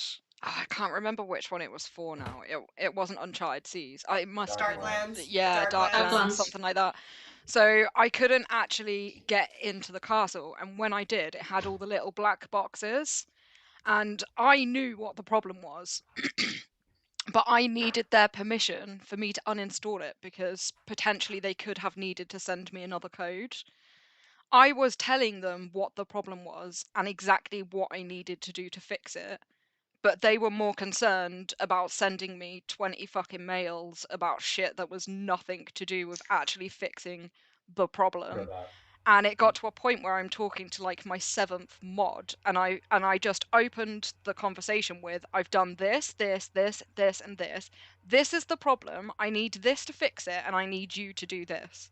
And then I finally got the response like, okay, we need to go back to devs, make sure that it's okay to send you out another code. As soon as they did, it was fine. I got in, it worked absolutely amazing, but it took me 3 days to get on to that fucking server. And I tell you what, I was so mad because I knew that it was just a corrupt file on install. All I had to do was just fucking delete it. That was it. And then reinstall on a secure connection. So that I was very mad about that. I was Very nice, not for furious. refills.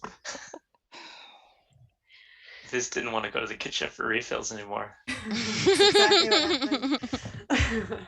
Why not? Bring it back with you. I know all this talking dries your mouth out. Yeah, that's what it is. So basically, developers' response for everything we brought about the glitches was we're working on it, right? They they said that they want to focus on Darklands, which I think they did. I did not have. I didn't have a single glitch. I don't know about you guys. Yeah, me neither. I had the perfect Darklands. I had yesterday. So, and from what I saw on chats, it's either much better or completely worse. That there were people who started to have problems and never had before. So I don't know what was their issue. Maybe some accidental, but generally speaking, all people in my alliance said that it worked nicely.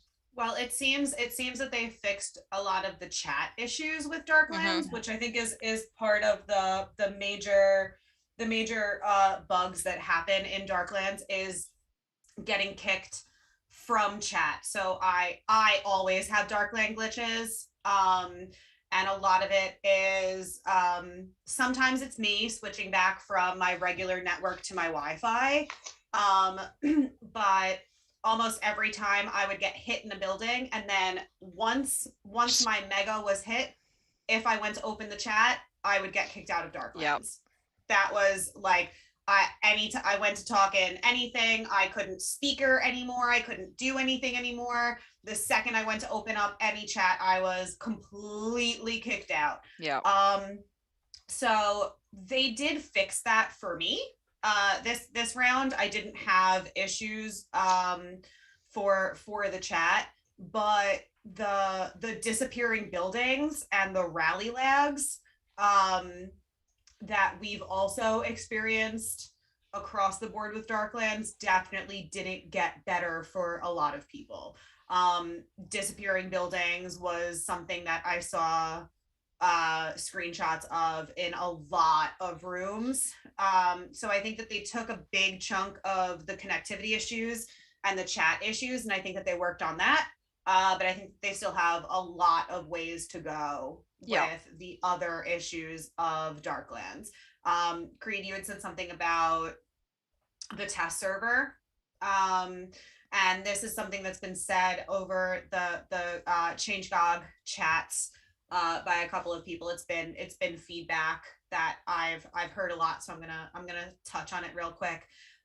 With bugs and glitches, a lot of the community just like wishes that GOG before they put out any new change in system or any new crazy changes to whatever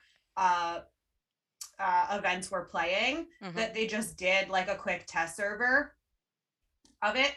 Like UAC, they clearly, after our call, they clearly tried to do something. They told us on the call that they were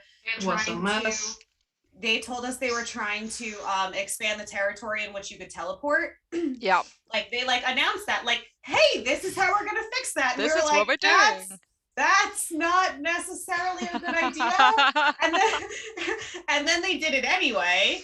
And then it went live the next UAC, and we saw all of these glitches. No one was teleported to the closest spot anymore. No one would we just had 1,000 new issues, and they could have fixed that. They could have simply fixed that by going, we're trying to tweak teleporting and like glitches in UAC.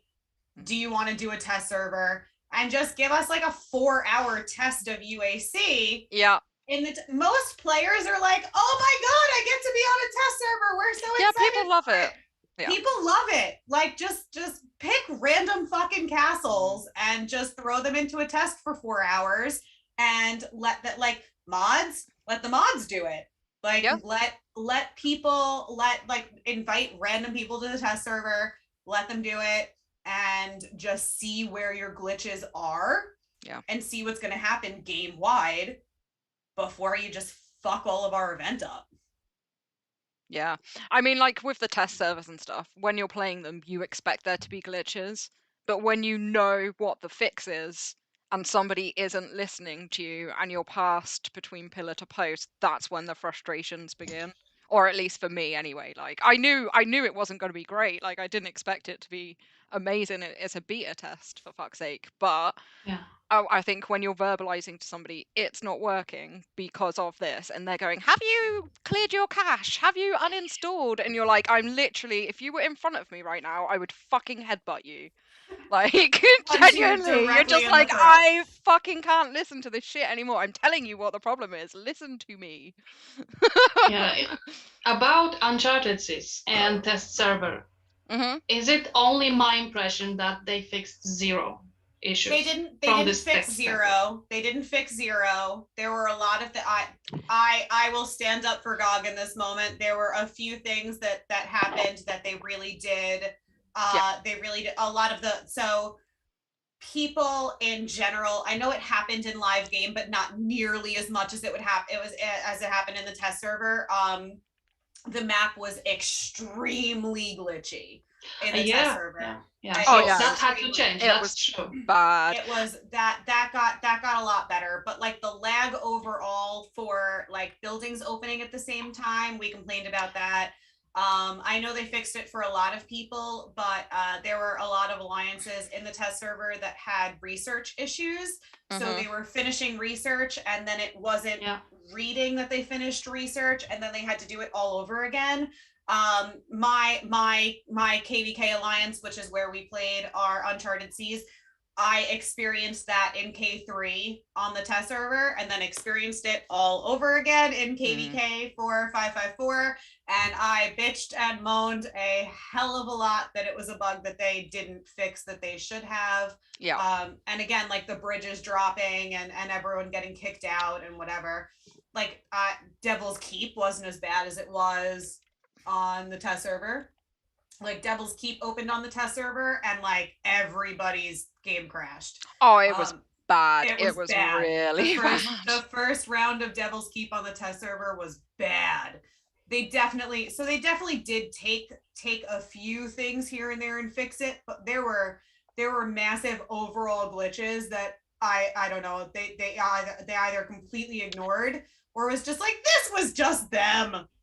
I think most of what they did fix around Uncharted wasn't the glitches, it was the general feedback. So one of the major things 7 weeks? Come on! That we couldn't place the fort on the other side near the center, which obviously in the test server we could.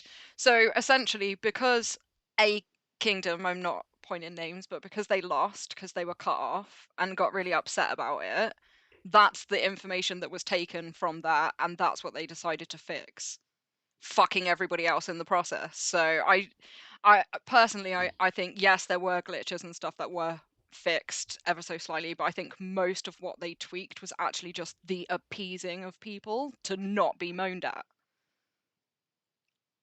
So one of the things that this kind of brings into job experience and things like that is normal progression of servers and bug fixes doesn't seem like it's being followed in Guns of Glory. So normally there's a development server and a test server and user acceptance server, different progressive steps where you fix bugs along the way and you retest. And if you haven't fixed the critical bugs, you don't get to go to production. Yeah. You aren't allowed to proceed, and I don't think they have anybody stopping them from proceeding. Be like, oh, you have 5 extremely high bugs or vulnerabilities. You have to get those fixed before you can go to production. They're like, but production's in 3 days. Like, Yeah. you push it. You push it back a week. You don't go forward anyways. Like, and I think that's a big piece of it. Specifically with Uncharted Seas, I had 11 bugs that I focused on extremely detailed information. It was like a full page of exactly the replication conditions, what it did, how it broke the game, what needed to be fixed. Not a single one of those got fixed before they went live, Yeah. because they were focused on other things. But they need to, if they're going to do a test server, they need to take the information and actually fix the bugs before going live. So I think that's a big piece of their problem with bugs and glitches in general, is that they have this set schedule for pushing updates and pushing things out to us, and they don't ever deviate from it. It's very on schedule. Like, I could tell you what the new things are going to be on what days for the next 6 months. Yeah. That was like on the dev call when I turned to them and I said, if I know you're coming out with Coat of Arms in 2 months, you for damn sure know you're coming out with Coat of Arms in 2 months. Yep. So I don't know if that's something that they will ever change. Is, they'd have to add an entire new process to their business that they might not care about. So from a business perspective, at the end of the day, they've decided to set up a business in the gaming community as a whole. Gamers in general are quite critical, and at the end of the day, these things are supposed to be built up of art. It's supposed to be enjoyable to play. It's the same as watching a movie. You are not going to sit through a shit film. You will just turn it off. And I think that the developers need to remember that people will respond to their game in the exact same way. If they're not getting from it what they want, what they are expecting, what's initially packaged and sold to you, then they will leave and they will quit. And unfortunately, because of the way that this particular game is structured, they will take half of the community with them. Yeah, my biggest issue with that is like word of mouth in general. I can't say anyone on this call who has recently gone to someone and been like, oh yeah, you know that game that I play? You should come join me. No. Anyone in my life that knows that I play this game, I'm like, yeah, you know that game I play? Don't ever do it. But here's what's going on.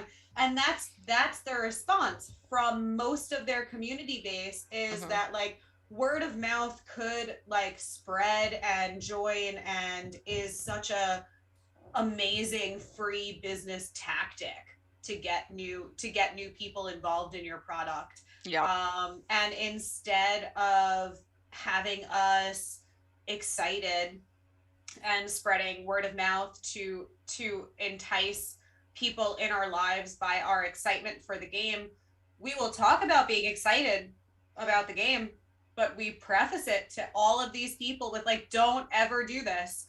Don't download it. Stay the fuck away. If you ever hear of anyone offering this game, just don't do it. It is a money pit. It is stressful. They're terrible. They don't give a fuck about you. I don't know why I'm so addicted. Like that is the community's response to people who do not play the game. Yeah. And that is a major issue that they could be fixing that they refuse to. I don't understand why they like why they don't understand keeping us happy brings them more More money money. Yeah, they don't seem to understand that at all. at So all. because we're on like the whole glitches and bugs, I want Meg to say a little bit about like what he's been working on, because I think ultimately it will be quite important a little bit down the road, but it just kind of shows the depths that everybody's going into kind of behind the scenes that people might not realize what's going on, because it's not necessarily important right now, but it will be. Well, and of course, I offered for you to join me in trying to get the information, and you kind of went a little overboard with writing. Literally, and I showed it in the change room chat. I think, or was it the admin chat? I It might forgot. have been But the admin chat. yeah, literally going through Facebook and writing details of every single update from the creation of GOG.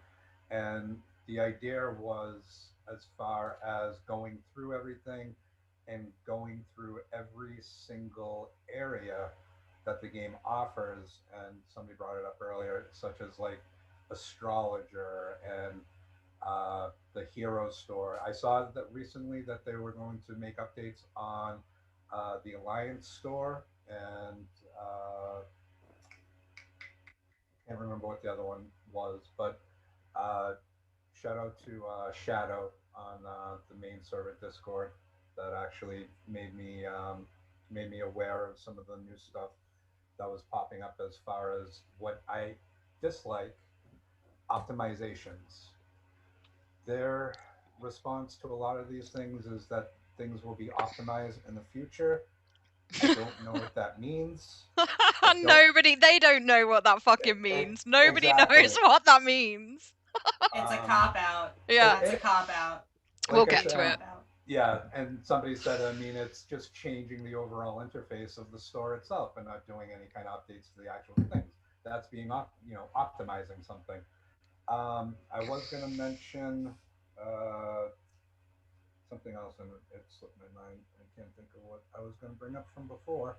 But some of the other things that we've been working on is literally pinpointing certain areas that have not been updated in years. Like I said, astrologer, the bank, the hero store, where you can still buy the equipment upgrade items Hmm. that haven't existed in years. Uh, yeah. Uh, Gotta love GOG. yeah. GOG. Uh,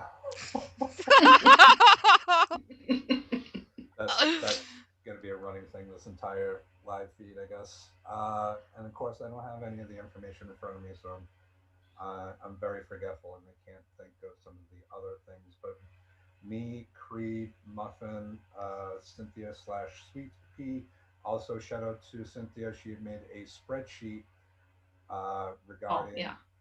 regarding every daily free item and how it will basically how many days it would take before you would be able to even create one of the newest pieces. Um, I helped Yeah. out with the equipment one for the Sea Dragon, and it was as far as the amount of Crimson Gold that you get, which is only from the Gold event, which runs every other week. You would be able to create your first Sea Dragon equipment in 152 weeks. Uh, so there's, oh, I remember. So my whole thing with the bugs and the glitches, and for us and GOG, is it's a complete cultural change. The lack of consistent updating throughout the game as a whole.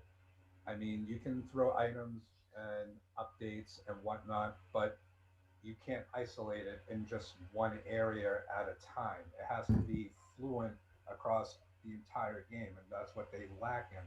They Yes. only focus on one area, and then, for instance, like what we've been doing with trying to find when the last update was for, the Bank. catacombs bank Yeah, bank yeah, has been broken since it started. yeah. The I found a YouTube video from 2019 saying that if you do the 1 day, um, you have to do the 1 day.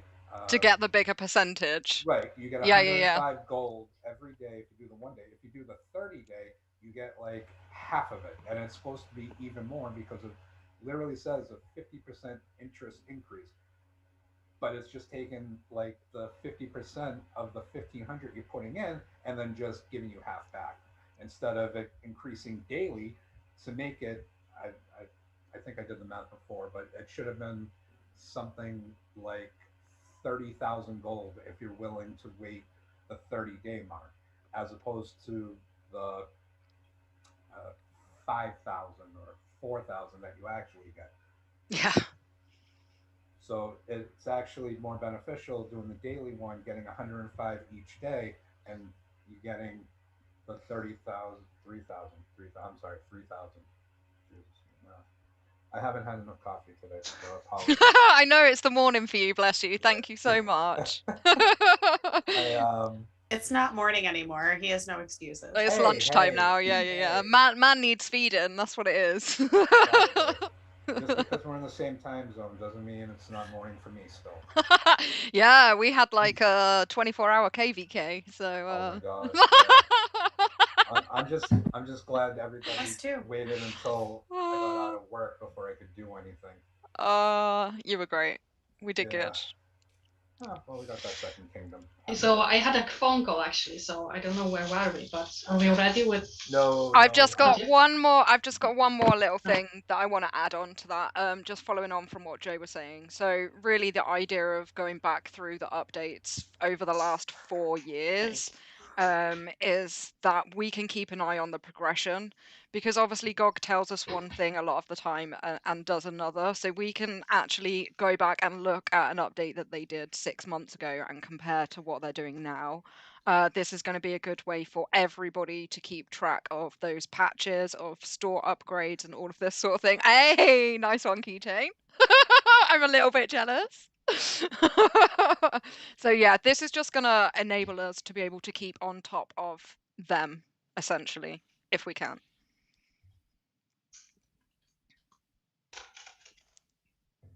You're Okay. up, Muffin. Oh. Next topic. Who's now? You. Oh, me. Okay. I did it outside the camera, but I chose 7, which is. Do we need a little drum roll? That's good. Your view, feedback. Oh, developer call feedback. Okay, so really, this is you two ladies. Oh yeah, that's maybe good. Yeah, you two ladies can catch us all up on what's been going on.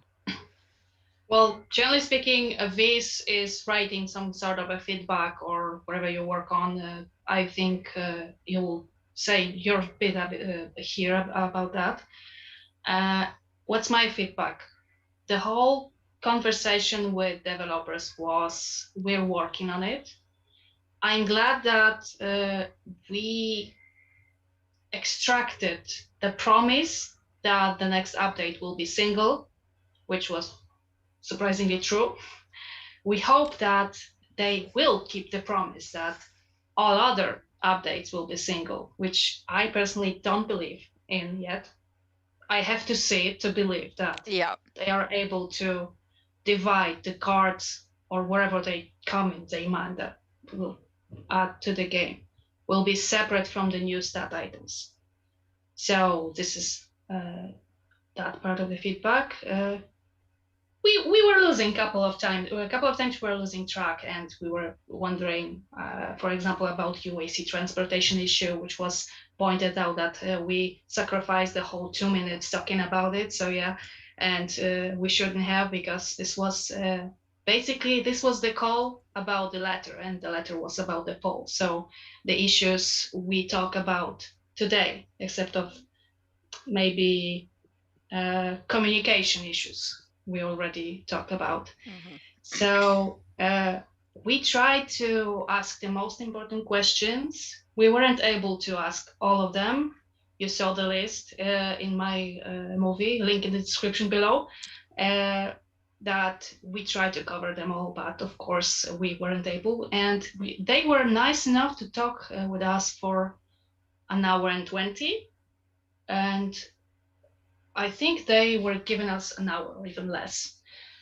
So it was nice that they talked with us longer. Yeah. My opinion was that this guy who talked in Chinese, he was a little bit off.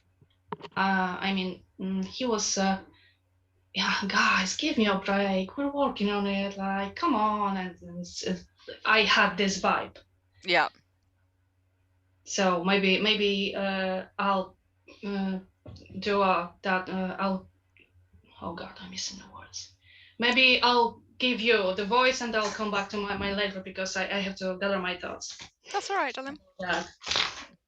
So from an outside viewing perspective, I watched the whole thing, and I kind of got that same impression that the translator, the guy in the middle, I felt like he was full of crap. Well, that was the developer manager. So I very much understand that that feeling from them. That was the guy who was speaking Chinese was 100% the developer manager who like can't say much and is just like, sure, we're gonna work on it. And then the guy who spoke English was, I think, more from their HR department, who was trying to relate the things in a better way. Yeah. To us for sure, but the one who like only spoke Chinese or like mostly spoke Chinese was definitely just,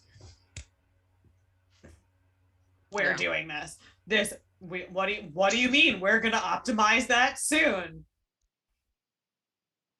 Okay, so it is nice. Keychain, I'm sorry, continue. Oh, sorry, Keychain, continue. Oh no, that's. I mean, just depending on whether it was him or not, or when he was translating back to things, it seemed like they didn't quite, either they didn't understand fully what was being asked, or they thought, yeah, we can do that. And this first update seemed like their first attempt at trying to make things better, and I think it was laughable. I will agree with that. As far as they made a big deal in the update notes about, you can get more gemstone essence here. Here's 2 spots where you can get all this new gemstone essence. And it's not even enough. It's enough for, if 1 month you max both of these events, you can craft 1 new gem. Well, there's 18 gems, guys. Like, they don't understand the inflation piece that was trying to get across. That we, like, when I started this game, when I first started making YouTube videos, I loved this game. I was spending $50 a month. I could stay competitive. You know, I knew I was never going to be at the top, but with smart spending and doing the right things, I was able to be part of the group and be in the top, helping people, guiding people. Yeah. Somewhere along the way, my spending has gone tenfold, and I can't be anywhere near where I was because of how fast the inflation has gone. And sorry, that diverts a little bit away from the call, but I think that passing messages back and forth to them, the guy's like, you know, sure, yeah, we'll work on that, but they don't truly understand how bad it is from our perspective. Yeah. So I think that's a reason why we need to just keep on top of them, keep nagging them, keep making them aware of situations, keep them in the loop with the community, and also keep the community in loop with them. At some point, everybody needs to get on the same page so that their business can keep running, but also so that the community's happy. Did you ask the question before we started to record, which would be good now? Crit, do you remember? You asked the question. God, do I? No, that was like an hour and a half ago now. Can you remember what it was? It was. Do we have any follow-up meeting or something? Oh like yeah, that? yeah. So is there anything sort of like in the pipeline for a follow-up? Like have they mentioned to you how soon they're gonna give you some more feedback? Oh, So I think that might be on me a little bit. So I'm working on feedback from the community as a whole to feed back to them post the call, post this, post whatever.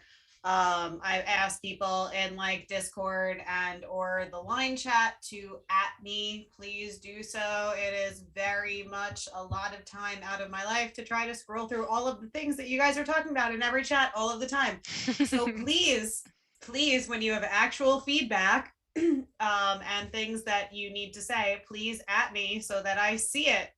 Much appreciated. Yeah. Oh, and same for Meg and Muffin as well, who are all admins and. Yeah, we need like an admin. Definitely Meg. He loves getting Right. mail.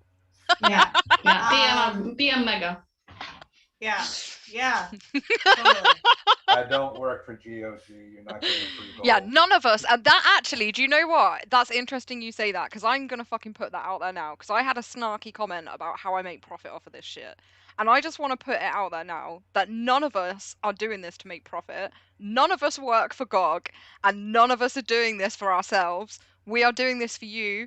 We put hours and hours and hours and hours into videos, into learning how to do stuff so that we can teach you guys Benefit, and yeah. pass all this information on. So please don't ever think that the only reason we're doing this is because we're somehow in line with GOG, because trust me, it's not a corporation. I wish to be paid for this. Yeah, that would be delightful. Facts. So I mean, yeah. adminning in the chat. I have most definitely thrown it out there a couple of times, and I'll throw it out there more. I don't get paid for this. I don't get paid for this. I'm doing it because I am. Yeah, Mega gets 1 crimson gold or something. 4. Oh, 4. I get 0. I get 0 anything for trying to make all of this work. So through feedback and stuff, please just at me or PM me or anything so that I can make sure that all of it is heard and gathered properly. But in the feedback that I plan to send, I planned on having that done this weekend. I had a lot of personal stuff that made that not happen. So sorry about that. But within the next week, I plan on sending them a whole slew of overall feedback from the community post our meeting, where I plan on asking for another meeting and asking for them to respond with more of a time frame in which they think any of these things can or will be accomplished. Keychain, are you putting your hand up to speak? Oh, buddy, we're not at school anymore. I do that too. It's Vis, just butt in. Don't worry. Go for it, buddy. I thought about something, and I don't want to forget it because I find that it might be important. Is can we, or do you think that we could, from this meeting or through the line, find somebody who speaks Chinese? Yeah, we have guys. Yes, we have a Okay. couple. Yeah. So I don't like. Obviously, everyone won't be aware of this, but when Viz finished the letter and it was sent off to devs and everything, well before that even, everything, all of the letter was translated into like every single language. And in order to do that, we had to find players from Guns of Glory to dedicate their hard-ass earned time to have these transcripts and to have the letter translated into every language. So obviously within that we needed a Chinese speaker. So we have got a couple. I also did in team edit, I had recruited a few different people. A few of the people that I recruited for the edit team are people who speak Chinese, to make sure that when it was translated to them, that there were no what I called like trigger phrases, like that I wasn't insulting their culture accidentally. through our my abrasive American culture, that I wasn't offending them somehow, or that any words weren't getting completely misconstrued because it didn't, like, an English word might not be a Chinese word. So that was something that we took into consideration when writing, like Team Edit definitely took into consideration when writing it and putting it together in the first place. I was wondering too, as far as like the actual, if there's a follow-up meeting, like seeing if that person is comfortable showing up, because you edited out parts where they were talking and discussing in Chinese, but we could because have those had got our own edited out, translator. Yeah, know. I was thinking about putting the whole meeting somewhere. I was also like Muffin and I were talking about how she had recorded, she had done her whole edit, and I have the longer version too. She had said, like, if you want to put the whole long version out, and I just haven't done it. Like, I'm not gonna lie, I just haven't done it. You know, what if, for an example, you phrase a question to the guy, and he turns back to the board, to the developers, and he says, and repeats it a different way or something like that. The greedy Americans want us to change this, and they say, ha ha ha, yeah, like, tell them we're working on it, and they're all being sarcastic, but we have no idea. There was one a very heated conversation. I don't remember in which point, but there was one. So they were basically arguing with each other about something. Yes, do you remember? Yes, when I asked them if they pay for psychology.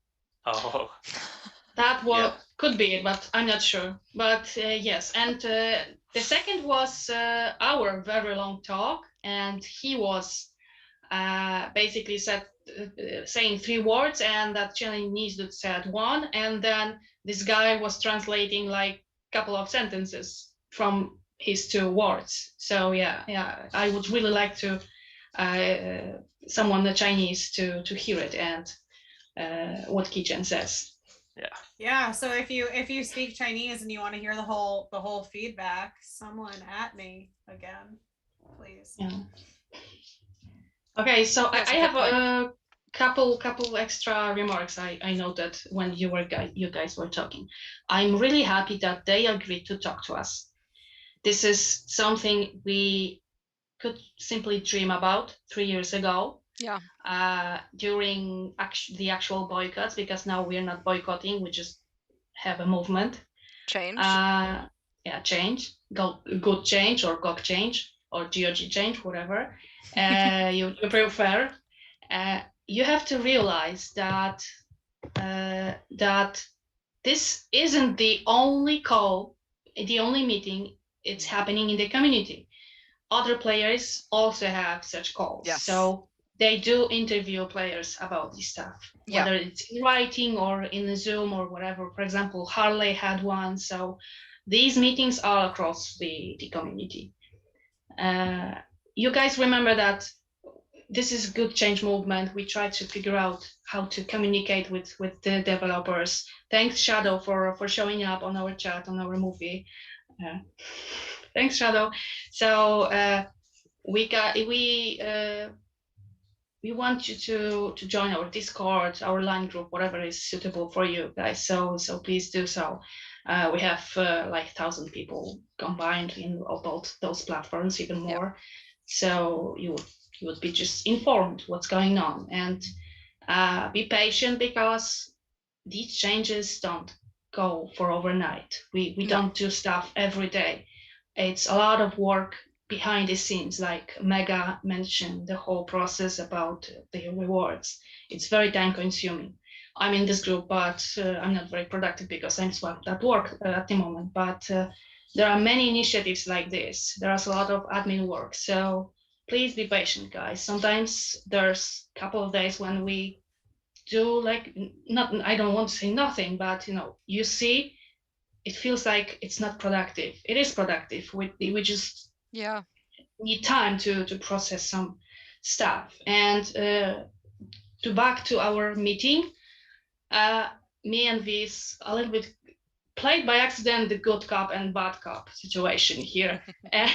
And it wasn't intentional, but I really like that she pushed the stuff to them, and I was like, okay, guys, can we talk? Can we move on to the next topic? Okay.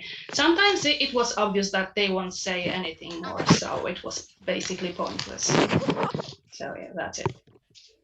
I just want to say also, sorry, Muffin, I did forget to mention you on the thing I've been working on with also to Duke as well. Duke is a part of it, and you did do a lot because you took what I didn't put on our list and added to it. So yeah, everybody helps. Everybody does what they can when they can. So it's any of the help that you give and everyone else gives to me. It's not very pretty. I will share some of the things that I have been doing in the line in the Discord group, so more people can help get involved on as part of, as I said before, the cultural change, not just for us but for GOG itself. Um, but yeah, sorry to cut you off. I just wanted to throw that in there. No, I basically done this with this spell. We have 3 more, so whoever wants, I just need to fix me with my power cord.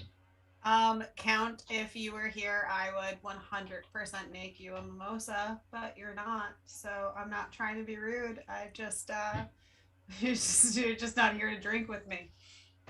I got coffee. You want some coffee? You're too far away. Yeah. Yeah. I mean, good cop, bad cop. Definitely was fun, I guess, on the call. I mean, I've said this before. I'll say it again. I have plenty of shit to say to GOG. With how much they're fucking up their opportunity for business. With a lot of things. But it was definitely fun to go at them a little bit. I wish that I actually had posted in the change room recently, asking for help finding one of the what does she do? I forgot what her actual title is. But I was looking for one of the Fun Plus.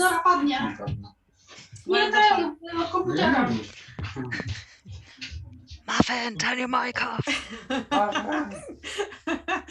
I was asking for one of the Fun Plus people who like handle entertainment and like our end of stuff, and they're actually out of the San Francisco office. So I was trying to figure out how to get in touch with them, their email, that kind of stuff, so that I can help aid with feedback, trying to reach out to the right parties in my home language, to be able to get some of that situated for us. And I will try my hardest to get any follow-up meetings done through San Francisco. I think it's San Francisco is where their office is. To also have someone from the San Francisco office on any future calls, so that I feel like they are hearing us. Through the dev call, I will also say, I mean, she's off, like completely muted and whatever right now, but shout out to Muffin. I just want everyone to be aware of the fact that she woke her ass up at 3 o'clock in the morning to get on that dev call with everyone, to make sure that everyone's voices where it was heard, and that she could help push all of the correct topics. And when we finally got like 36 hours prior to it actually launching, and them officially acknowledging the fact that we were going to be on the call, they were like, how does this time work for you? And Muffin was like, that's 3 a.m. for me, fine. yeah, whatever. Like, little round of applause for Muffin. So anyone who has anything to say about like how she acted, what she said, I just want you to think about how you would have acted or spoken at 3 o'clock in the morning your time, and before you try to judge anything that happened. Oh, so there was a talk about me when I had to go for my cable cord.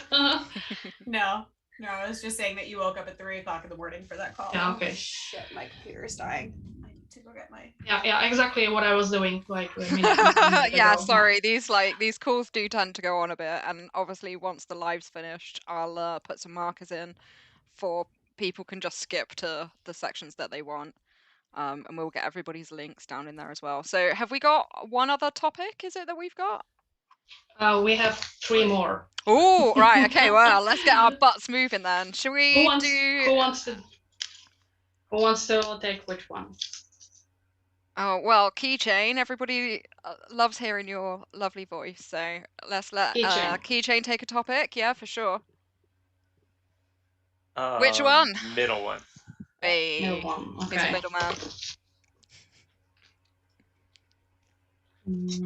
Number 3. Yeah.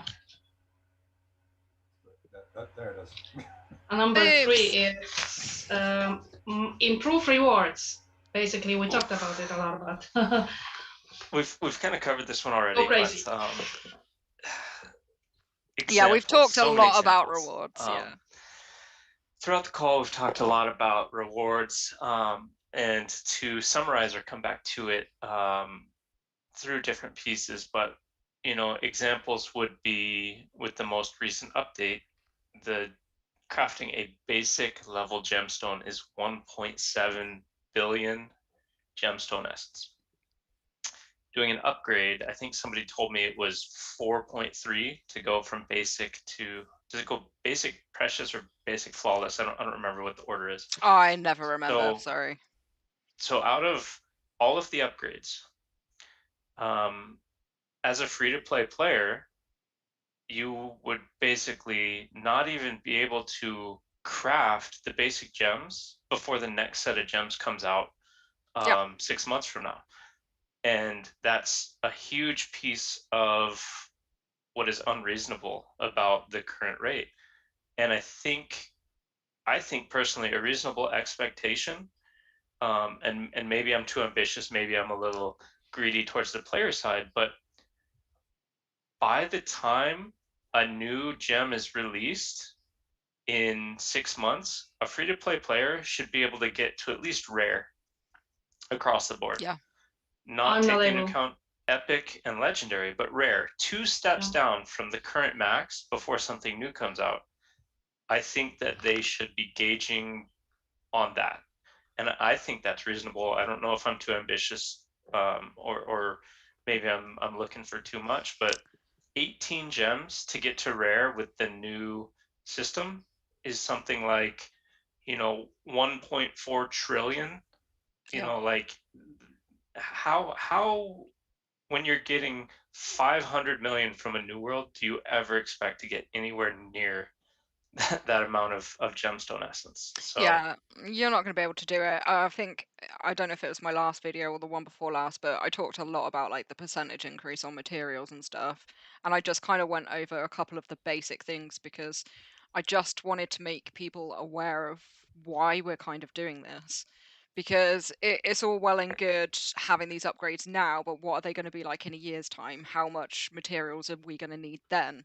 Because at the moment, most things are on about a 2000% increase on materials, and that's kind of across the board. I mean, it does vary a little bit, and people can go back and watch that last video if they missed it, but it is ludicrous, and the amount that it's going to keep going up, even the big spenders are not going to be able to keep up with it.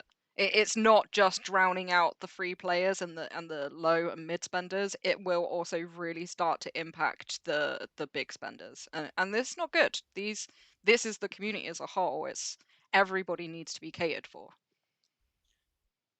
yeah, even looking at that and recently adding up the pack values and looking at how much does it cost for a single upgrade from basic to the next level, and it was almost $200 for a single upgrade. And we're like, you want me to spend $3,600 to upgrade these gems to the next tier. It's And actually that's disgraceful. yeah. It is I disgraceful. just They're I don't want to use the word preying, but they're taking advantage out of people, and it's not acceptable. yeah. Praying So is a good word. it is, and you know, I made a comment the other day, where people are asking, you know, why is everybody still doing this? Why are people still spending? And it may be a little extreme, but it was, you know, GOG is you know the game and their dealers, and GOG is the drug that we're all hooked on. Some people are massively We're addicted. Yes. It is an addiction. It's whether you're addicted to gambling, whether you're addicted to spending money, whether you're addicted to gaming or just socializing in general. Most people have played for this length of time because they have an amount of addiction to the game. For me, I love coming on and just chatting to everybody. Like Yeah, I have a community. massive social life outside of GOG, and I quite like because I'm a massive gamer. Well, I say massive gamer, like I'm a big console gamer and stuff. When I'm not playing GOG, I'm on the console. Like I'm never not really playing a game unless I'm working. I'm always doing something.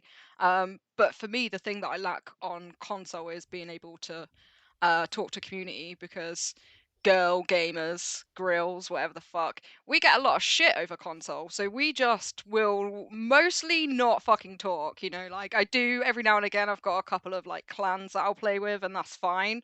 But as a rule, like girl gamers are still like, oh, it's a girl. So this is a community where we actually can be, yeah, mega seriously, like it's a fucking another world. Also, I just have to, there is a YouTube video out there, and it is literally called "Oh My God, a Girl," and it is a girl gamer. She's absolutely fucking amazing. She plays COD and stuff like that, and it's like her experience of being a girl gamer and the shit that it said to her. And I tell you what, the video is fucking hilarious. So like, find that out, give it a watch, because it just shows you a little bit of the shit that we deal with on a daily basis. I can laugh at it because I genuinely do think it's funny, but we get kind of shunned from those sort of communities. So to be able to come into GOG, be anonymous, most of all. I know we're choosing not to be, but it's a choice, isn't it? A lot of women will play as men so as not to get harassed, but also be a part of the community. And actually, it's the same the other way as well. You get a lot of guys pretending to be women. We all know that that's fucking rife in the game. So you got to be careful Oh when you're man. setting up internet dates, guys. But I've played sorry, I was like, I've played other games where if you pretend to be a girl, people give you free stuff. Like they just want to give you free stuff all the No. time. And I've No. never had any free shit as a girl. I was just gonna say, where are Well, these people? I Because want am my free stuff. I don't need to pretend. I am very Well- much a female and definitely don't get free stuff. well, Guns of Glory, right? You'd have to actually purchase it. But in a typical MMO, you're allowed to trade things. You're allowed Oh, to yeah. give gold and items and gear and things like that. And it's like, you know, hey, I just started, and people ASL. You're like, oh, I'm a girl and I live here, and they're like, here, come join my party. We'll get you some free gear. It's Yeah. you know, so That's Girls true, are actually. game. That is true. Yeah. I can't remember what game it was. It was it might have been like After Dark or something like that. It was a zombie game, and the community were very much like that. Like, I remember the first time I come on headset and started sort of like playing online with other people, and they were just chucking guns at me and armor and stuff, and I'm like, do you think I can't go get this shit myself? Like, I'm actually offended that, and it's always fucking pink guns. I don't just because it's always pink. I don't fuck off. uh, Just a heads up, because this is from the spreadsheet that Cynthia made up. mhm. As far as gemstone essence, with the newly updated New World rewards, to max your rewards, you can get 510 million gemstone essence from New World. You can get 224.4 million from Guard Treasure Hunts. I can't even think of what that is off the top of my head. And 110,000 from the mining loot Oh, store. God, Treasure Hunt is the one where you send Neo them out. dingy. Yeah, and they come back with you get essence and the powder. It's done. It's done in your In build Forge. equipment building. Yeah, yeah. Yeah, It's in the one Forge. that It's in you Forge. can Oh, okay, send yeah. all now. I like these shortcut buttons, by the way. That is a Yes. good move on So, GOG. but as far as the thing that hasn't been updated in a while is the 110,000 daily from the mining loot store. Yeah. Oh, what a surprise! Oh my God, they didn't update what Yeah. we are supposed to be collecting on a daily basis. Yep. Of course not. Maybe you haven't checked this. Maybe they did. Oh my, that made me so angry. So okay, so Muffin can attest. I don't think anyone got actual video, but Muffin can attest to the faces that I made during our call when they tried to tell me things like, maybe you didn't notice because we didn't announce it that we updated this. Or Like we maybe don't you play should it have for announced 12 it. hours a day, yeah. That's another thing I don't like is the little patches in between updates that nobody knows about, but you can. I don't mind the patches. I don't mind. Don't sit there and try to tell me that we haven't noticed what you've done. Yeah. Usually we know the first day, really. Like the community is so awesome that we have to dig it from the community. And we usually know everything on a day one, but from the community, not from the messages inside the game we should have. Yeah, which it literally is what set me off on a rant to them about how intercommunication is such shit. Like, do you not understand that we spend several hours outside of game on a daily basis talking to each other about all of these things because you don't tell us? And we want to make sure that the rest of the community knows that you just fucked us in a whole other way. Like, oh, hey, by the way, KVK shit, we're fucked now. So you might want to do this, that, and the third. Like, I can't. Them telling me that we just haven't noticed made me roll my eyes, I think, harder at them than I have at an unsolicited picture anytime recently. Your mimosa. Nope, she's good. Is that number 3 or number 4? We're on number 3. Who's counting? No, we're talking about this one. I think there's still champagne in the bottle. Oh, so. there you go. There's a bit left in there. I can't remember what the fuck I was gonna say. Right, what's our next? Key, did you get everything out that you wanted to say, buddy? Yes, sorry, I interrupted you in the middle of yours, and then we went way into the rabbit hole. Yeah, Why not? Why not? This is the life of GOG, isn't it? Falling down fucking rabbit holes. So I just want to include that the things that we've been doing, working on the side, is exactly for these reasons. Yes. It's the like I said, the umbrella for every time that they update something and expect us to pay more, they have to do their job and update every single area that is included with that. So the simple fact that in order to basically even create one of these new gemstone pieces, you have to wait almost an entire month between getting all the rewards from New World and the guard treasure hunt. Yeah. And the 110,000 from the daily store and the mining. Because the thing is, as well, is like they're not just asking people to invest money; they're asking people to invest time. Yeah. I don't know which is more insulting. But it's the breakdown of the spreadsheet that I have is quite literally for every piece of material. Yeah. How long it will take for you to even create one of these. And by the time you can even create one of these, you're already 3 months behind because the next set is already out and about, and it's just ridiculous. So that goes with the rewards being updated.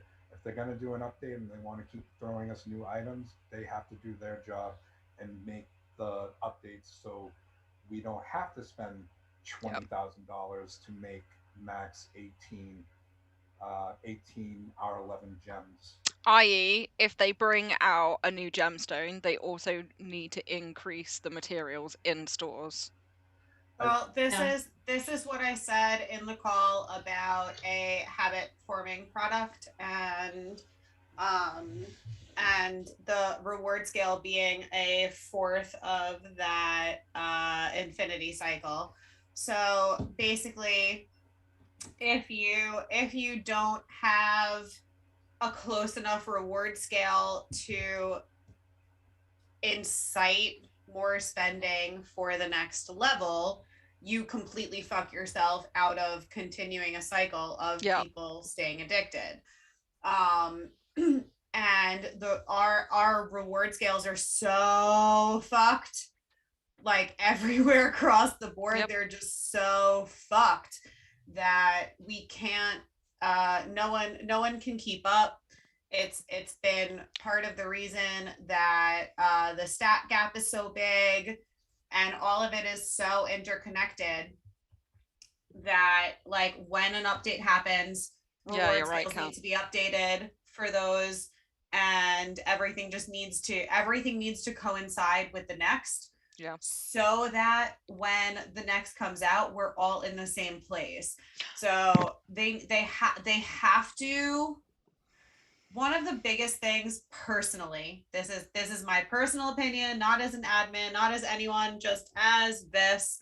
One of my personal things that I would really love to accomplish out of the change movement is to get the to get a new set of guards as its own month. Yeah, just like, what? No more guards. No more guards. I want new guards to be their own month in the update cycle.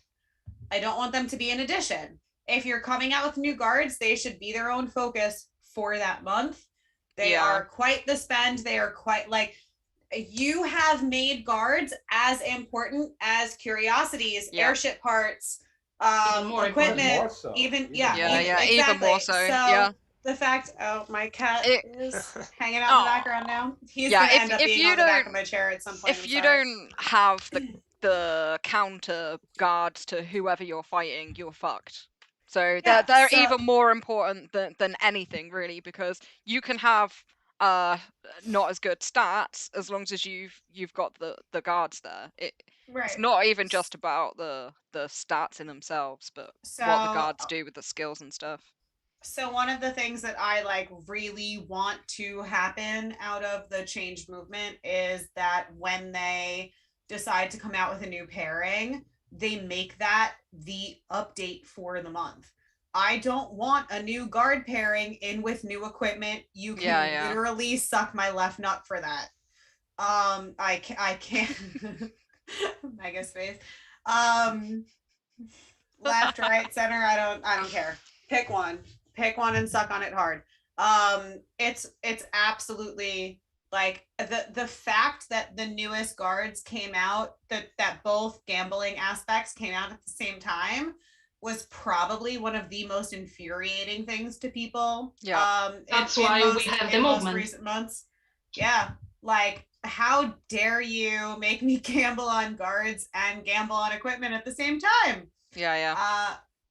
So I like that is one thing in particular that I really want to see with updates and slowdowns and rewards is that they make that new guard section actually its own section and its own focus for us, because it's not secondary anymore. So stop treating it like a secondary spend.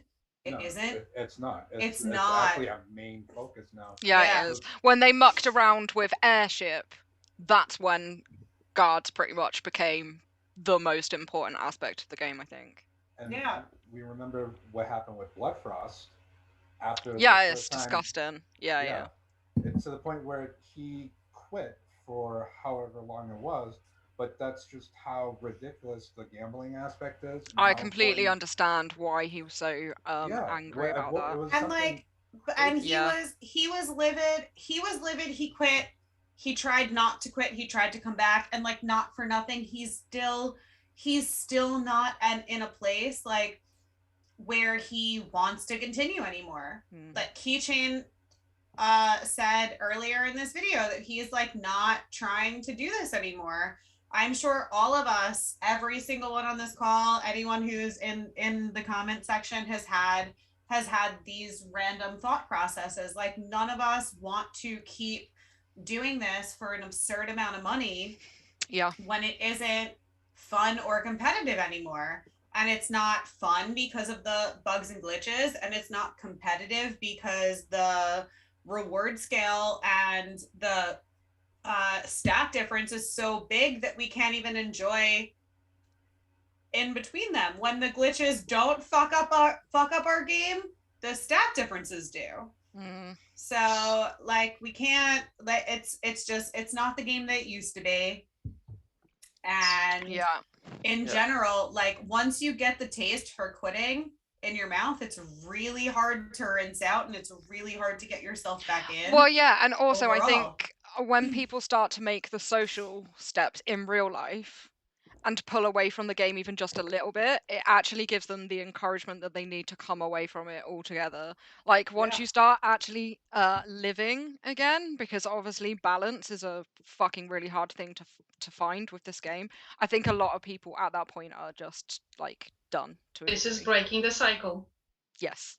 Yeah, it is. Just to come back to materials and stores, I do think that one thing that they do really need to focus on, and that would benefit everybody, is if they added more levels in on the expedition, because this way, obviously, to get through expedition, you have to have a certain amount of whatever it is of that day. Say, let's just use research as an example. So you have to have. I know it's terrible. So you have to have so much research, and also I think that comes down to glory banners as well, doesn't it? The research one's heavily glory banner setted. But obviously, the further you get through, the more you open up, the more that is available to you in the shop. That would keep the balance between low castles and high castles, because low castles still wouldn't have that available to them until they became a high castle, if that makes sense. So if they put more of these materials into the store, so essentially they would put more levels into expedition, you'd have to have more of the stuff to make that available to you, but then that would in turn put more stuff in the store that would be available to other people, which would put the balance back in on being able to gain the materials. Yeah, this was what I said like an hour ago or something, that we don't want stuff for free. Expedition is a hard work. Yeah, it's we bloody have hard to, work. Yeah, we have to accomplish some goal to have these rewards. So that is reasonable, actually. We don't want just empty clicks and Hello, crappy Paper rewards. Matthew. Hi, Matthew. So this is very good remark, but yeah, basically to increase these rewards, I counted 37 places where I wanted to see better rewards based on mega spreadsheet we're working on at the moment. So yeah. I would like to see. Somebody brought up a really good point, and I forgot to mention this earlier, but I don't play both games, but some other people do play both games. Matthew being one of them, who just Kings of Avalon. Oh yeah, KOA as well, yeah. And also M&M, but the stats in Guns of Glory have passed KOA. Yeah. We were just So KOA. KOA reports. Do you guys remember what our old reports used to look like? Yeah. Sort of. So that's the reports that KOA still work off of now, more or less. They still have very similar setup in stats like what we used to have. So instead of the airship, they've got the dragon and stuff. But the way that the reports and the stats are figured out is very much how Guns of Glory used to be 2 years ago. I think actually as of about 12 months ago, the two games should not be compared anymore. They've gone in completely different direction. And yes, I understand that Guns of Glory has surpassed Kings of Avalon, but I believe the reason for that is that Guns of Glory community put a lot more pressure on the company than the KOA community. There's more change. Things are being changed a lot more rapidly because we are quite hard to please. But in rebuttal to that, I feel like what State of Survival, is that what the other Yes. game is called? State of Survival. They get way more than we do. Like, we are the middle child in comparison. The worst. We're worse. They got the Joker. Well, aside from things like that, like they get a lot more FaceTime with the developer team than we do. They get a lot more attention in their bugs and glitches on a frequent level than we do. And I'm not really sure why. Better to say we're not the middle child, we're the redheaded stepchild. Yes. What isn't the difference between the games is that KOA and Guns of Glory are both Fun Plus, but State of Survival is actually done by King's Group, the parent company, and it's not published by Fun Plus. So It is now. Oh, it is? It is now. Okay. I only know this because obviously because of all of this has come about, I was digging around on their actual webpage, and it is on there now. It's on the King's Group as well. So I don't know if it's a recent affiliation, if it's an ongoing affiliation, or if it's temporary. I can't shed any light on that, but it is now affiliated with their games. Okay, so who wants to do the stuff? Go on. I'll do one. Guys? What we got? Guys? The right, please. This? No, Which Creed. one? I'll go for the one on the right, Muffin. This? Yeah. Okay, this is, it may be about a meeting. Actually. Oh well, yeah. if it is, then that'll be you guys. So it's a meeting with devs comment, which we basically covered with the feedback. Okay. So we may skip it, and you Cool. may. Yeah, let's go to the other one. The last one is number 2, which is number 2. Slowdown updates. Oh god. Yeah, okay, so obviously we've mentioned a couple of times, I went back through the entire back catalogue of Guns of Glory updates, right back to day 1 to the most recent update. You're all gonna fucking hate me for this. The updates are not any more frequent. They have been the same, roughly the same time between them since the very beginning. So when I did go through everything, I wrote down all the dates, what number the update was, and exactly what that update consisted of. And if any of you guys want that list, like just message me. I'm happy to forward it on to people. So yes, the updates traditionally are once a month. Generally, every once a month, a new item will be released, whether that's equipment, gems, guard weapons, whatever it may be. It has been consistent across the board. Where I think they need to improve on updates is not so much slowing down the releases, although I do believe that needs to happen. But I think that they need to start updating in a way of concentrating on actually fixing the broken stuff rather than introducing new things. I think anything that hasn't been updated in a year probably doesn't serve a purpose anymore and can probably just do with getting rid of. Or altered and incorporated into something else in a different manner. Yeah, that's it really on that sort of topic, I'm afraid. Okay. I'll jump in on this one because I'm passionate about this one. So one of the things that I've noticed, and I agree that the major update cycle has always been the same. It's always been the 28-day cycle. The difference in the last 6-month cycle was that the mid-cycle patches used to be more just optimization, update, things like that. Whereas now, the mid-cycle update, the 14-day cycle, they've been adding major features or major new spends. So it's essentially cut in half the major spending pieces of updates. So even if they're just sneaking things in, like a new pay to win guard, they put that in the mid cycle, or the university, they were originally Yeah. putting that in a mid cycle, but then they kind of canceled it and waited 2 weeks. But they've just continued to add things that need their own update. So if they'd taken the last 6 months with all of the new things they added, that actually belongs in a year. Yeah. So things like the university and the mermaid and the guard skills, or not guard skills, but troop skills. Yeah. All of those things needed their own, and it should have actually been spread out over almost a year. And in between is when they need to focus on the mid-cycle updates. If they can't do it all at the same time, be like, okay, we did gems. 14 days later, we update every single gem store to be appropriate with where it needs to be, and we fix these bugs.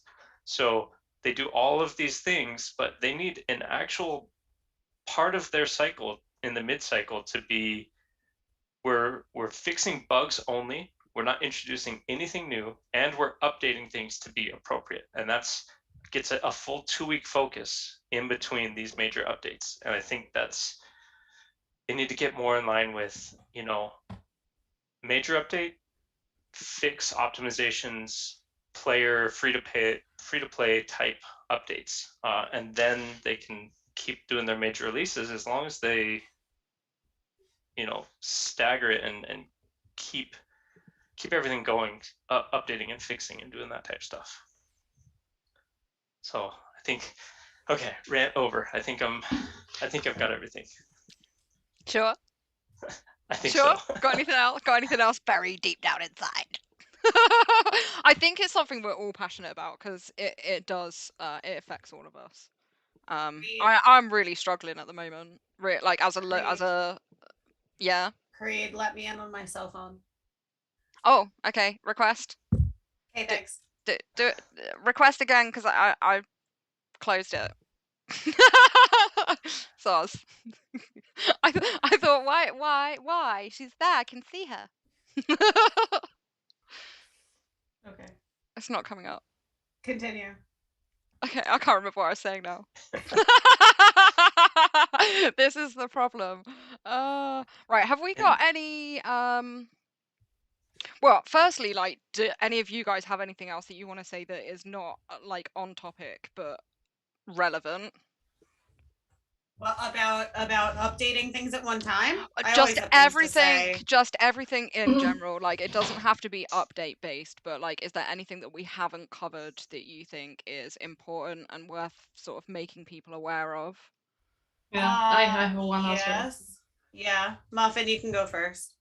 Yeah, I have a feeling that when I observed the community throughout the years, there was never such I'm missing the wall. Like all people want to leave. They are really discouraged from what they see today in game, and there was never like that before. I always thought that what's in that point, for example, 2 years ago, was the worst. Then it was another 6 months, another 6 months, and it was the worst. And now I basically see that almost all monsters say that either they quit or they slow down. So we basically have couple max players in the entire community because they don't want to keep up when the whole community is not able to keep up. Like I noted that I'm not even touched. I'm a small to middle spender. I even haven't touched lieutenant positions, barely touched new academy. I haven't touched troop skills, and I'm not buying research books because I simply cannot afford that. And I wish to focus on those stats, but I just need to focus on basics. And this is very frustrating because there's not enough of time and money to do so, and big monsters feel that as well. And this is sad because it should be at least the game for them, but it's not for them as well. Yeah. Yeah, I think So- people leaving is like a major problem, isn't it? Yeah, a So- lot of living. Touching on that, I feel that same kind of sentiment throughout the community, that when I first started, all of my comments would be positive, asking questions, me helping people, me, positive comments.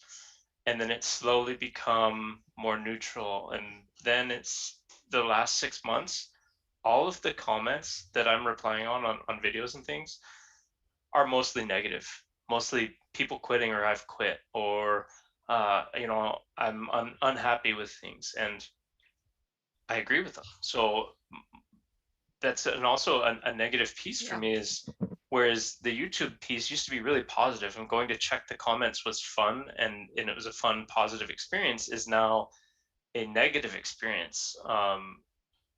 Responding to the comments and seeing all the negativity is like, yeah, I agree with you. At a certain point, I stopped trying to encourage them and reassure them that things were going to be okay. It was like, well, I agree with you. Like they don't actually care. Yep. And lately, that's what it's been, is negative comments with me responding in a negative way, and there's not much positive centered around the channel and the things that I actually want to say. So I definitely feel what Muffin was saying, that it's really negative around the community right now. I have exactly the same experiences as you, really. So when I first started doing the videos, I actively wanted to make positive, funny, sort of like interactive videos that people could learn from, but also I wanted to inject my own sort of personality into there, because a lot of the videos at the time when I first started doing it were just battle videos. There wasn't really a lot out there of. I know Muffin did her videos, and she was probably one of the only YouTubers that actually really explained how to do certain things. And Juggaroo, I don't know if you guys remember Jug when he used to be on the YouTube circuit, but he was one of the other ones that did sort of informative videos. But I'm finding it actually really difficult to be able to put the content out that I want, because it just doesn't exist at the moment. And I find that I do have videos that are a lot like Gonmu's, in the sense that I will just have a rant, because Don't do it. my videos are always meant to be my videos are always meant to be reflected of the community. And if the community is negative, and the feedback that I'm getting from the community is negative, not about my videos but about the game in general, then that's the content that I'm covering. And I do find myself actually getting sick and tired of listening to my own voice sometimes. So I have started doing battle videos and stuff, which I never did before. They take a really long time to edit. It's a long time to go through footage. Don't actually feel like that's not the content that I wanted to make. But I'm having to go down that avenue because you guys seem to respond to it a lot more. But also it's to break up the negativity on my channel. I don't want every video to be grr, oh, this is shit, this is shit, this is shit, because actually Guns of Glory has a lot of really amazing aspects, and the community being one of them. And that is what I want my main focus to be. I do want to draw away from the negativity, but I understand that I can't do that until the game has moved on from that itself. Yeah, this is basically why the one reason why I switched a little bit from making these informative videos, because, well, one is that most of the topics are covered by someone, by me, or by you guys. And I focused on the interviews or on social aspect, for example, migrations, because it's something we can provide to the people. They want to listen to it. They want to watch it. Battles as well. I was criticized for joining 33 because I was perceived as content chaser, which was, of course, not true. Well, everybody's gonna love to know that I'm in 273 then. Right. Right. Yeah, we can't wait to see I that. have a casual bear So- too. For the record. Oh man, join the crispy army. I'm in BOA. I did my first KVK with them yesterday. I was multitasking. It's really hard trying to do 2 kingdoms, I've got to say.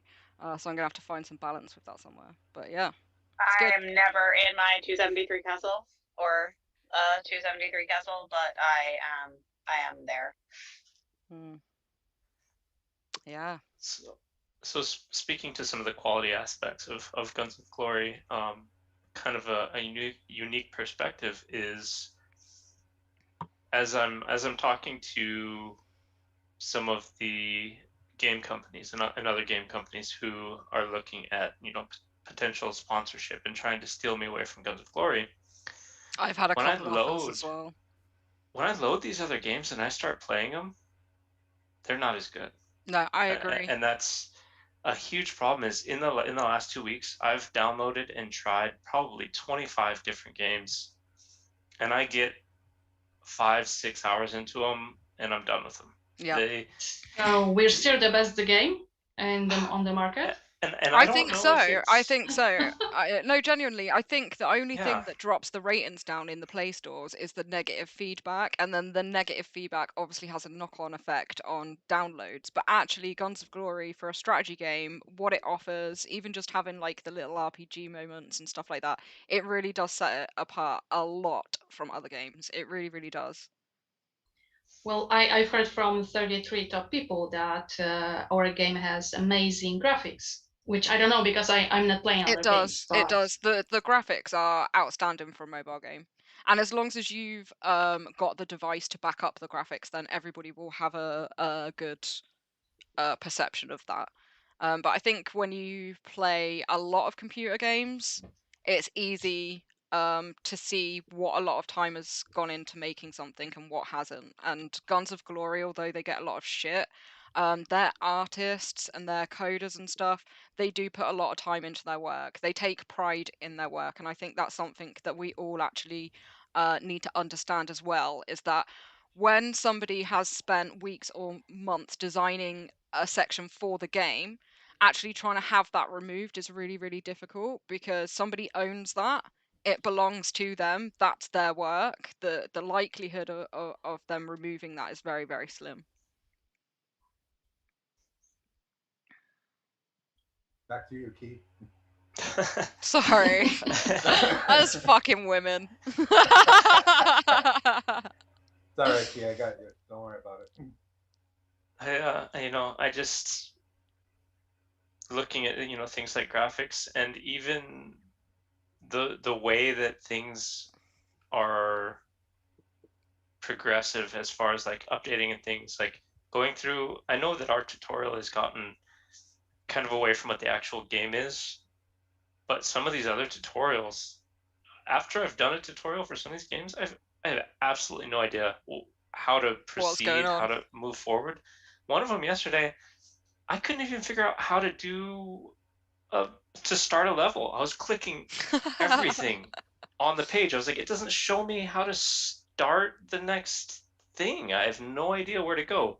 It doesn't tell me what the requirements are. It doesn't tell me if there's prerequisites. I was just like clicking every single building to find it. And I was like, yeah, I'm done with it. But it really is still a good game, and I wish that they would make the changes to keep it that way so that it doesn't degrade into what these other games, maybe these other games were good 5 years ago or 3 years ago or 2 years ago, and they just never updated things and they didn't stay. They just got this same cycle of start positive, start really good, and then it slowly declines over time until they just try and keep it alive. I wish that they would make those changes before it's too late, because I've seen this spending cycle in other games where as they make changes, the bigger spenders leave, and rather than make changes to figure out why they left, they increase the spending to try and keep the revenue the same with less but it players. doesn't work. It doesn't work. And then they keep squeezing the existing players to try and keep the revenue level the same. It's like, well, you had 1 million players and you were making 10 million a year. But now you have 750 players and you're trying to still make 10 million a year. and then next thing you know, you have 200,000 players, and you're still trying to make 10 million a year. Well, there's a cycle there that needs to be broken that they need to Yeah. figure out before it's too late. It's like stretching out a piece of blue tack. Like it will keep going, but eventually it's gonna break. You can't keep stretching us all to our upper limits. People will leave. They have the only investment really that they have is in the money that they've spent, and if they are sure and fixed on not spending any more money, then that's an easy thing to walk away from. Does anybody have anything else that they want to put in, like whether it's related or non-related or just general game chit chat? So ultimately, like I said, as far as everything that we're trying to do right now, and we're trying to get GOG to kind of come on board with, is we're not asking for a lot. We just want to take the things that they're doing and keep it more balanced and make it a better game. I mean, like you said, I mean, they're adding more stuff because they want to keep the same revenue, but we don't have the amount of people that were doing all of that as they're going away.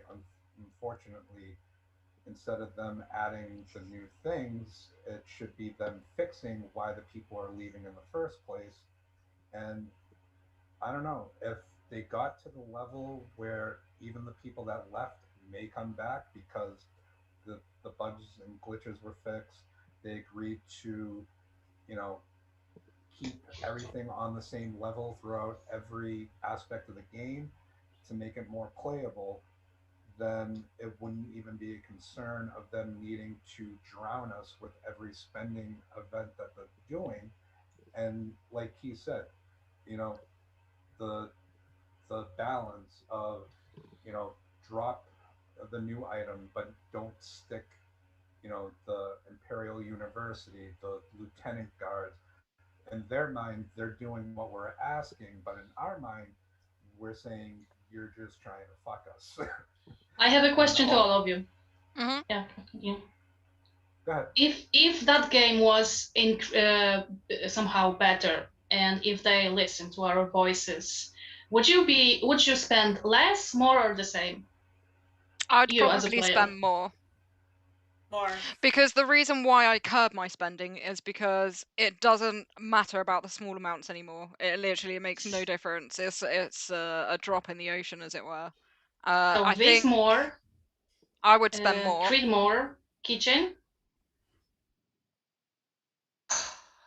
Key, For me, if you thought that Yeah. spending 50 quid was gonna catch you up to the top guy, would you spend it? Well, maybe not the top guy, but somehow. Relevant. yeah. Well, Being somebody Um, relevant. so let's see. How do I phrase what I'm going to say without pissing people off?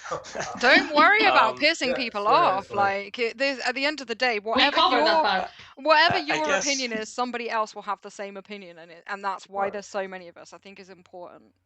so. I guess at this point, I guess it's fine for me to be candid and say things, but I haven't spent any of my own money in this game for the last year and 3 months. Yeah, So for me, I think my spending stays the same regardless because I have to spend what is is available to you. allocated or given to me as part Yeah. of contractual agreements. So Mhm. for me, The it's same. kind of it's gonna stay the same. Yeah. Meg, what And about Mega? you? If they fixed everything and actually did what we were saying, do you think your spending would go up or down or Well, stay the same? when we first started this part of the GOG community, I had already shifted probably to 80% less spending than what I was doing. Um, because, and I commented this before, I mean, if they don't fix how the things are, the only other option I have is just quitting the game. But Yeah. as, I mean, So if everything was to get fixed and we were back to the way things were kind of before, not trying to reminisce on anything, but the playing field was a little bit more balanced, I would probably just because end up spending more again. So this is our message to Guns of Glory. We want to spend on this game. We want to spend more. Just let us do it by fixing the game, right? Yeah, Yeah, by give fixing us it. a reason to do it. I wholeheartedly feel like if they fix the things in the letter, that overall there would be more profit margin for them for everything that literally everything that they This do. is about building the business up, not tearing it down. Yeah. If they had us ow. That's why I locked mine out the room. I'm so mean. Well, I got yelled at in chat for knocking my cat off my chair, who was going to start eating at my headphones. So I picked him They up, do and things then like that. My cat loves to shove his ass in my face when I'm editing. It's yeah. great stuff. Thankfully, he's not that big of an asshole, but he will eat through all of my wires. So there's that. But I feel like in general, if they noted the things in the letter in a business aspect, if they did things like all of their double spends, if they put more of a sense of urgency on each aspect and gave it its own month and gave it its own honor challenge, Yeah. I think that would put different pressure on people for different updates. I feel like if they fixed a lot of the secondary like trading systems to be able to give us the things that we wanted, and if they fix the reward scales overall to close the gap more, overall more people would stay. Mm. High, low, in between, whatever. I feel like one of the things that we didn't really talk about is next steps, which I would like to try to quickly. I know we've been on this call for a while, but I would like to quickly go into next steps of the movement before we end, what we expect of people. I can only speak for myself as an admin. I can't speak for everyone overall, but I feel like the overall consensus is that trying to boycott. We've avoided the word boycott for a long time because it doesn't work. It hasn't worked in the past. It's not going to work now. Boycotting specific events just take away our gaming experience, and that's not what we're trying to do with the movement. We don't want to stop anyone from having to play anything in particular, and we don't want you guys to not play as hard as you want to overall, or at least I don't want you to stop your gaming. I think most people in general have slowed down their spending because they're disappointed in the game and the way that they are going about doing the things that they're doing.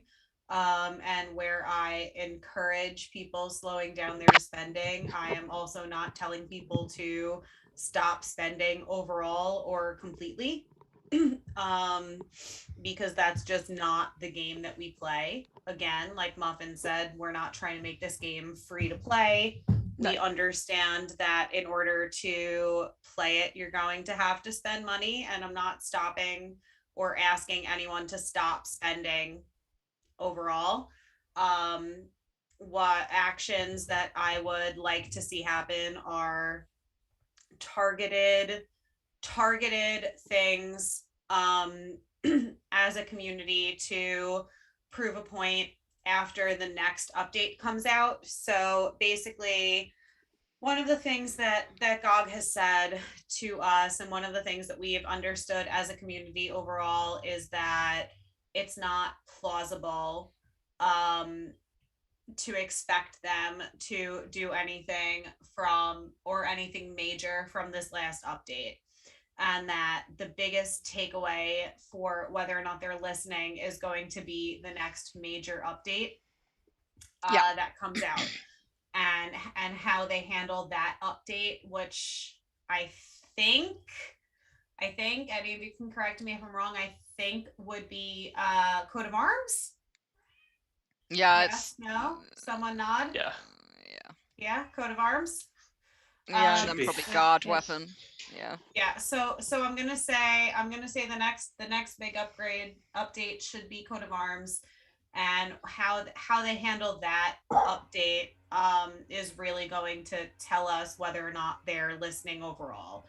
That gives us a couple of weeks to get our shit together as a community to figure out if they don't give us what we want overall from that update, and if we don't feel like they are listening fast enough or enough at all, what we are going to act on to try to get them to listen. And the action steps that I would like to take, which I think we've been working on a poll on the Discord server amongst the admins, based on feedback from you guys, is different, with different suggestions. A few of them being like, Ah, she's a good girl. Right. Hi. Hi.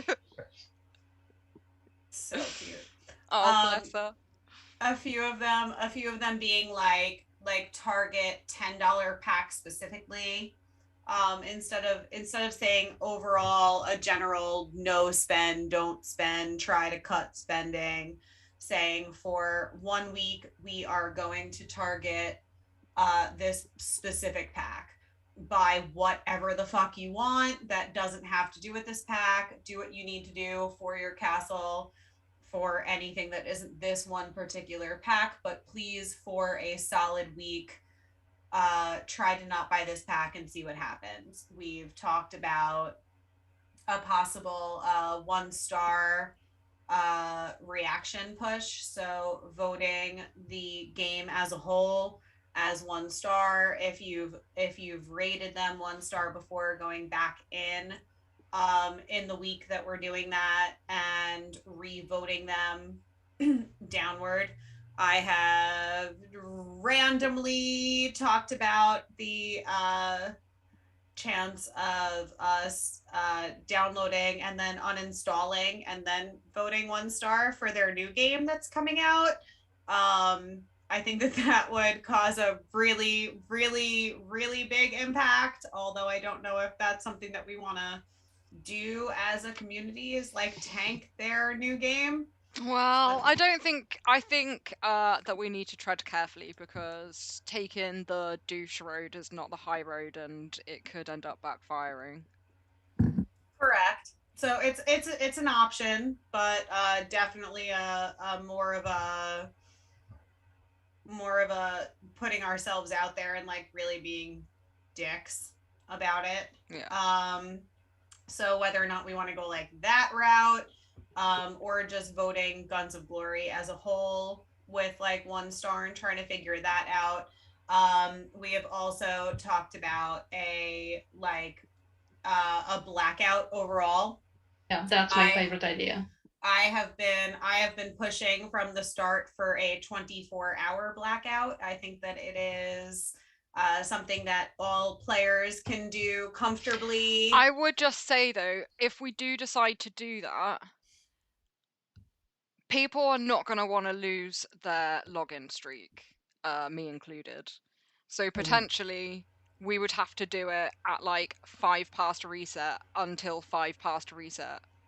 Which is fine. Which is totally fine, as long as it's a 24-hour time period where where we are quieting the servers as I'm much just as possible. throwing that out there because I know that there will be a lot of people that are going to go, fuck off, I've logged into this game every day for 4 years and I'm not losing my log on for any reason. And there will be people that will have that point of view. So for something to be sort of thrown out. In general, I would like it to be a 30-minute time spent, like a 30-minute grace period. Yeah, like sure. anywhere from reset to 0:30, log in for the last time, and then anywhere from, and then like time yourself 24 hours, just to try to quiet the servers as much as possible, and try to strong arm them into being like, look at all of us who are just willing to shut off the game and see if that I think that's our best option. Yeah, there's also a shield issue. Someone mentioned on the chat that we need to shield for this period. Right, which is something that I like, which is why I personally am pushing for 24 hours instead of a whole weekend, or instead of a week or a month, or any of the other things that have been it needs to be it needs to be realistic and manageable, but also noticeable. I think 24 hours is a long enough grace, like that's a good period of time. Yeah, anything and it gives over that a I chance think to 24 hours becomes unrealistic. Yeah, for sure. Yeah. So things like that. I feel like the next step for us is planning out some actions, and figuring out what we're doing. Our whole I don't personally feel like the movement has been wishy-washy with anything, but I feel like there are people out there who haven't been as informed or haven't been able to stay as involved with chat as maybe some of the rest of us have, who have taken a wishy-washy kind of vibe to what's going on. The KVK strike was something that we did for the first round to try to get people on board and get some things listened to, and get our voice heard and try to get more players on board. And it has been stated through then for the other KVKs since then that boycotting KVK has been a choice. I feel like that's been a weird back and forth. We boycotted for 2 KVKs, but we kind of went for it this KVK. I don't want people to be stunting their kingdom growth and their stars for the sake of making a point. That's not the idea. That's not going to help anybody. Some people will continue playing, others won't. You're going to end up with even more unfair matchups if you thought they're bad now. So yes, we boycotted the first 2. We didn't boycott the one yesterday. We thought we went for another kingdom. We will continue to probably go for another kingdom now, unless something else comes out of whatever comes next. Yeah. So as of right now, I feel like we've talked about boycotting specific events, or stopping or playing in lower gear or whatever specific events. And as someone who has read a solid amount of the community feedback overall, we've been able to do that for strikes in the past. I don't feel like this is a viable option for us right now. What they've changed the rewards to for different events, I think especially for KVK, it's impossible to ask people to get on board with stopping specific events. I agree. So as much as I would encourage, as you can, while you're limiting your spending, to try to nap for something like KVK, personally my kingdom won't do that. Creed, you said your kingdom won't do that. Most of the big kingdoms won't do that. People like to fight, they like to play. It's why we play this game. Yeah, and it's one of the biggest events, and people don't want to miss out on it at the end of the day. And events in general are something that people are not willing to give up. So I think one of the biggest struggles that we've had as an admin team through the change motion is trying to figure out what we can do as a community that the majority are willing to do that is different from the past. Please that send also us doesn't and send ruin us gameplay. send us ideas, please. Yeah. Send us ideas of things that you would like to see. Like, comment down below, and because then it gives us things that we can chase up as well. And I just want to say thank you to you for joining me and trying to all of us get this sort of information out there so that it's available for everybody. I'll try and get some subs on this as well.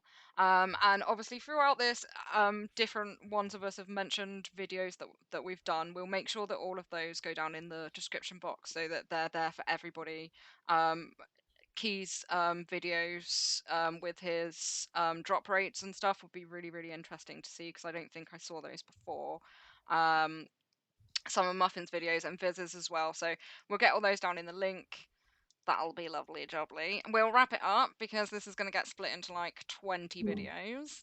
And yeah, thanks ever so much. And thank you to everybody that's watched as well and that's tuned in and has listened. And yeah, get the word out there. Let us know what you want, what you expect, and if these changes were to happen, would you guys increase, decrease, or keep your spending the same? So yeah, thanks very much, guys. Also, please join the Discord channel. Not Yes. only that, we also have our line group, our Discord channel. Again, shout out to Shadow and Yeah. the work that Thanks, she Shadow. does Yeah, thank you, Shadow. on the main Discord channel.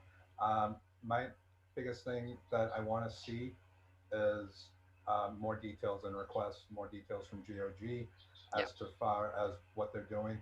I know that we got a lot more details in the last update.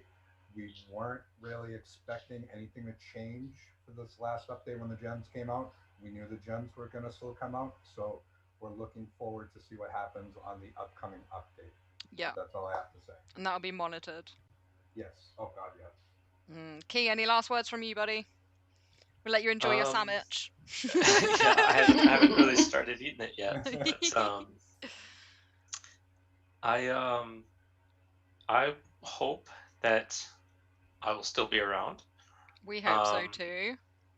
But we'll kind of see what happens with the next couple of weeks and reactions to things and how things go. But you know, I'm 1 foot out the door, so the changes need to be more immediate for me. Otherwise, it was a fun 2 years, and I enjoy the YouTube community and the community as a whole. So thanks everybody for the support. And you know, if this is one of my last, then hopefully everybody enjoyed it, and hopefully this pushes for a positive change, and maybe the game changes, and in 6 months might decide to come back. You know, I think the majority feel that same way, Key. Yeah.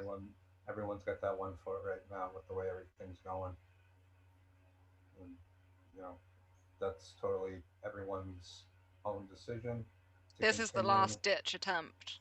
Basically, I mean, I agree. For me as well. Like personally, I've very much been on the fence for a couple of months. Yeah. I love my kingdom, and I love this movement, and I love all of the things that we are trying to do. But the game that I started playing is not the game that I'm playing anymore, and I'm tired as fuck. It is exhausting, especially when you have all this extra shit on top. Yeah, I'm tired as fuck, so I feel you there. Muffin, any last words from you, lovely? Yes, definitely. Shout out to GOG or Good Change admins. So Butterfly, Harley, Duke, thanks very much for all your hard work. Thank you to everybody. Yeah. Elvira, Daisy, Nemesis, Savage, thank you very much. It's a lot of work, really, to put some stuff together. So thanks, guys. And please subscribe to Keychain and Viserion. Yeah, definitely. And Creed, and Creed. Oh, yeah. Yeah, this one. Keychain, Creed, Muffin. I have 4 videos. I don't really know. Get the subs up. Don't forget to subscribe to me as well. Oh yeah, featuring 433s The Megalodon. Thank you ever so much, guys. Have a lovely evening. Mwah. Take care. Bye. Yeah. All right. Love you, Mania.